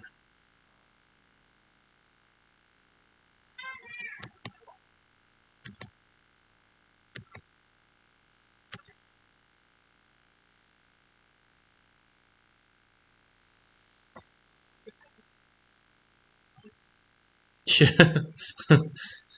Yes. Okay. We'll stop doing that. Okay, our time is almost up, but I want to leave you with something kind of interesting to think about. This question again. No, I'm just kidding. That'd be weird, right? It's like, didn't we just do this? And then you like all never remember. Yeah, that's it. How do you teach you a bad memory? Just like the same question over and over again. Alright, so for some reason, Tournament of Towns seems to love these coin weighing questions. Okay. They do? Yeah, which is actually kind of fun, right? Oh wait, I did this with my mom as well. Did you solve it? Yeah. Sure, you sure? Yeah. This is why you gotta get people to check it. I still remember, but This is why you gotta get people to check it. You can't just yeah. think you solve it. You have to actually. Wait. So far I got first wave four coins. First wave four.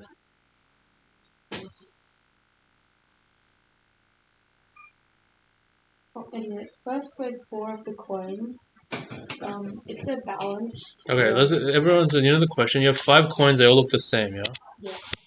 So 1, 2, 3, 4, 5. They look identical, but the 2 of them are fake, yeah. Okay, 3 real, and the real ones weigh the same, and the fake ones weigh the same. No, they don't. Wait. Oh, okay, so one of the fake weighs more, and one of the fake weighs less. Okay, maybe we use little f for the small fake, yeah. Okay. And the reals all weigh the same, yeah. Okay. So first measure of 4 of them. It doesn't matter which 4. You get 3 weighings, is that right? 3 weighings, yeah. Yeah, I did 3 right. Okay, so what do you do? First weigh 4 of them. So you first weigh 4 of them. Yeah. 2 on each side. Okay, so you got 2 plus 2, yeah. So you have 2 outcomes. If they're balanced, or Yeah. one is heavier. We'll come to this if one is heavier later. So if they're balanced, then measure one side. Measure one side. Yeah. I mean, if they're balanced, Yeah. then the last one must be a real one. Can it even be balanced? They can't. You could have the 2 fake ones and then 2 real ones. The fake ones. Because the heavier was lighter by the same amount. But the fake ones Oh. are Wait, so if they're balanced, then it has to be the 2 fake ones. Versus the 2 2 real ones, right? Yeah. That's the only way for it to be equal. Oh yeah. Yeah. So then you just weigh one of the sides. If they're the same, then the 2 real ones. If they're not the same, then you can tell which one's lighter. Then you know. So you want to. So what do you want to end up with? You want to know which ones. You want to know what the fake ones are, right? And which ones heavier. So, Okay, well that's a win for you then. Yeah. If they're not the same, Yeah. if it doesn't work, then you measure one side. If they're the same, I mean, yeah. If it's the same, then you know that the other side must be a fake and a real. Wait. What's your second weighing? So your first weighing, you got something heavier and something lighter, yeah. Yeah. Okay. So you got like this one is like lighter and this one is heavier, yeah. Yeah. The weighing is like that, yeah. Yeah. So you What do you measure get? one of them, like one Which on one? each side. You try the first one. So the lighter one. Yeah. So what do you do with those? You take both of them, Yeah. measure them against each other. And Okay, so you take these two. So measure them against each other. okay, so let's make them blue now because we know that they're lights. Yeah? Okay, then you do blue versus blue. Yeah. So because we know that they're unequal, we know the last one must. First of all, if we know they're equal, then we know the last one must be a fake. What's equal? The blue ones? Yeah. No. If we know that if we know that the one where you measure 4 is not balanced, then we know that the last one is a fake. Which one's the last? What do you mean the last one? Like the one that you haven't used. Oh, the fifth thing that you didn't Yeah. use. That must Okay. be a fake. Let's say the fifth one is the yellow thing, unused, yeah? Yeah. So you're saying it must be fake? Yeah. Okay, why is that? Because for example, if you use one real one and one real one and one fake one on one side, Mm-hmm. oh no, not necessarily. So after you measure one side, you'll know that one of them is heavier or lighter.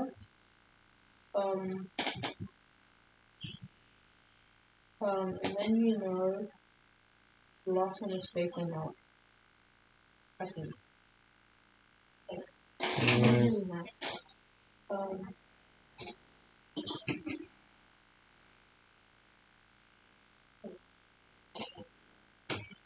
So if one of them is lighter, then the other one. If one is lighter, then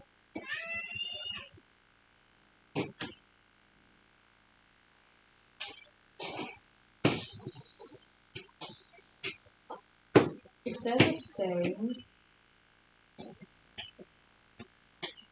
uh,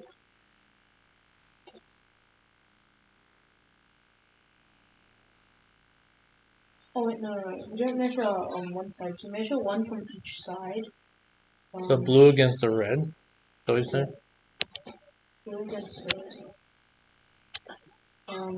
So one of them will be lighter and one of them will be heavier. One of them will be lighter, one of them will be heavier. Now if they're equal, then you know those are the real coins, and the last ones are the fake coins. And you also know which Wow. ones. You're jumping the gun here, see. This is how scams happen, okay? So I haven't accepted that the fifth green thing has to be fake yet, If okay? the fifth green one isn't fake, Yeah, then it has to be a real one. okay. And then? Okay, so before you determine that the fifth one is fake or not, you measure that, so you know. So If red versus blue. yeah. Okay. If they're equal, that means they're both real. Yeah. Okay, so if they're equal, That means then they're real. Yeah? yeah. Therefore making those The other one's light, then you know heavier those and are light. real. And then you measure Wait. oh no. Then you measure the other ones.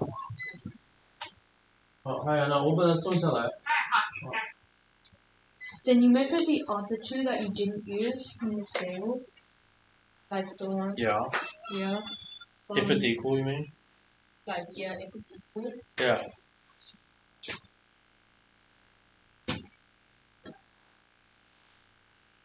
So if that means those two will definitely not be equal. And you measure those just to check which one's heavier and lighter. But you already know which one. Oh yeah. So oh wait, no.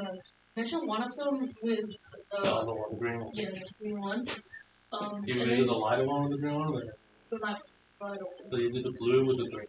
Yeah. Okay. And then if the um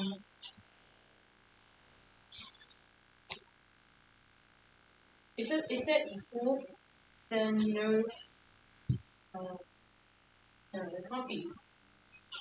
One of them has to be.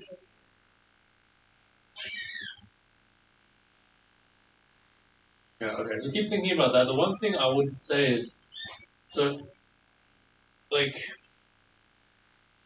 I know the first step. yeah. So the problem with the first step, I guess, is that like it might not be equal. Right? So like it could be that every case gives you that they're not equal. Does that make sense? Because you don't know that the fake ones plus together equals two real ones, right?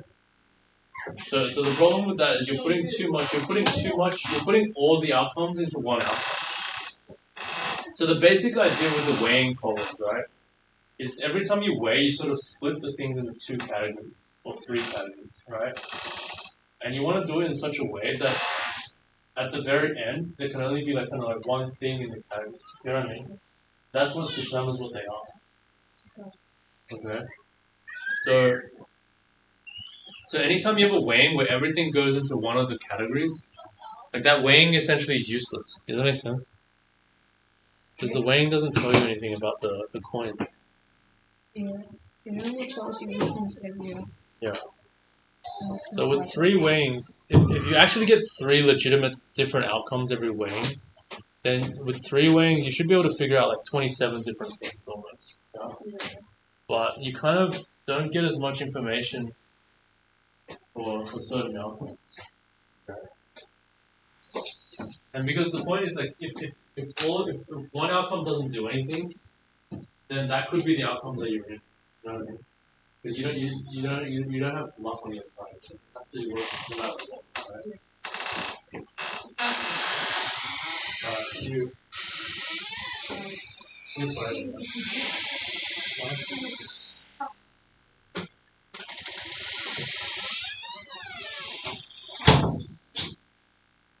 Aiden, do you have any comments on this problem? Not really. Hello? Hello? Hello? Oh, hello. Have you thought about this problem much? Yeah, I don't really have any comments. Okay. Yeah, so we have an exam on the 4th of November, okay? Yeah. It's pretty flexible time, so let me know if you can make it. Alright. And it's kind of going to be questions like this, yeah? Yeah. So if you can think about this question, see if you can get the answer for like over the week, let me know, okay?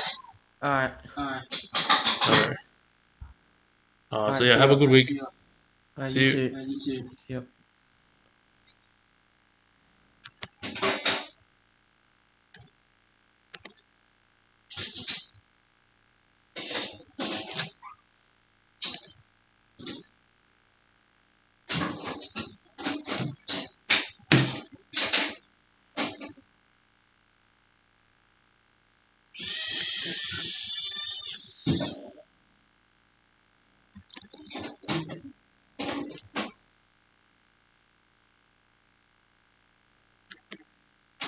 That's it.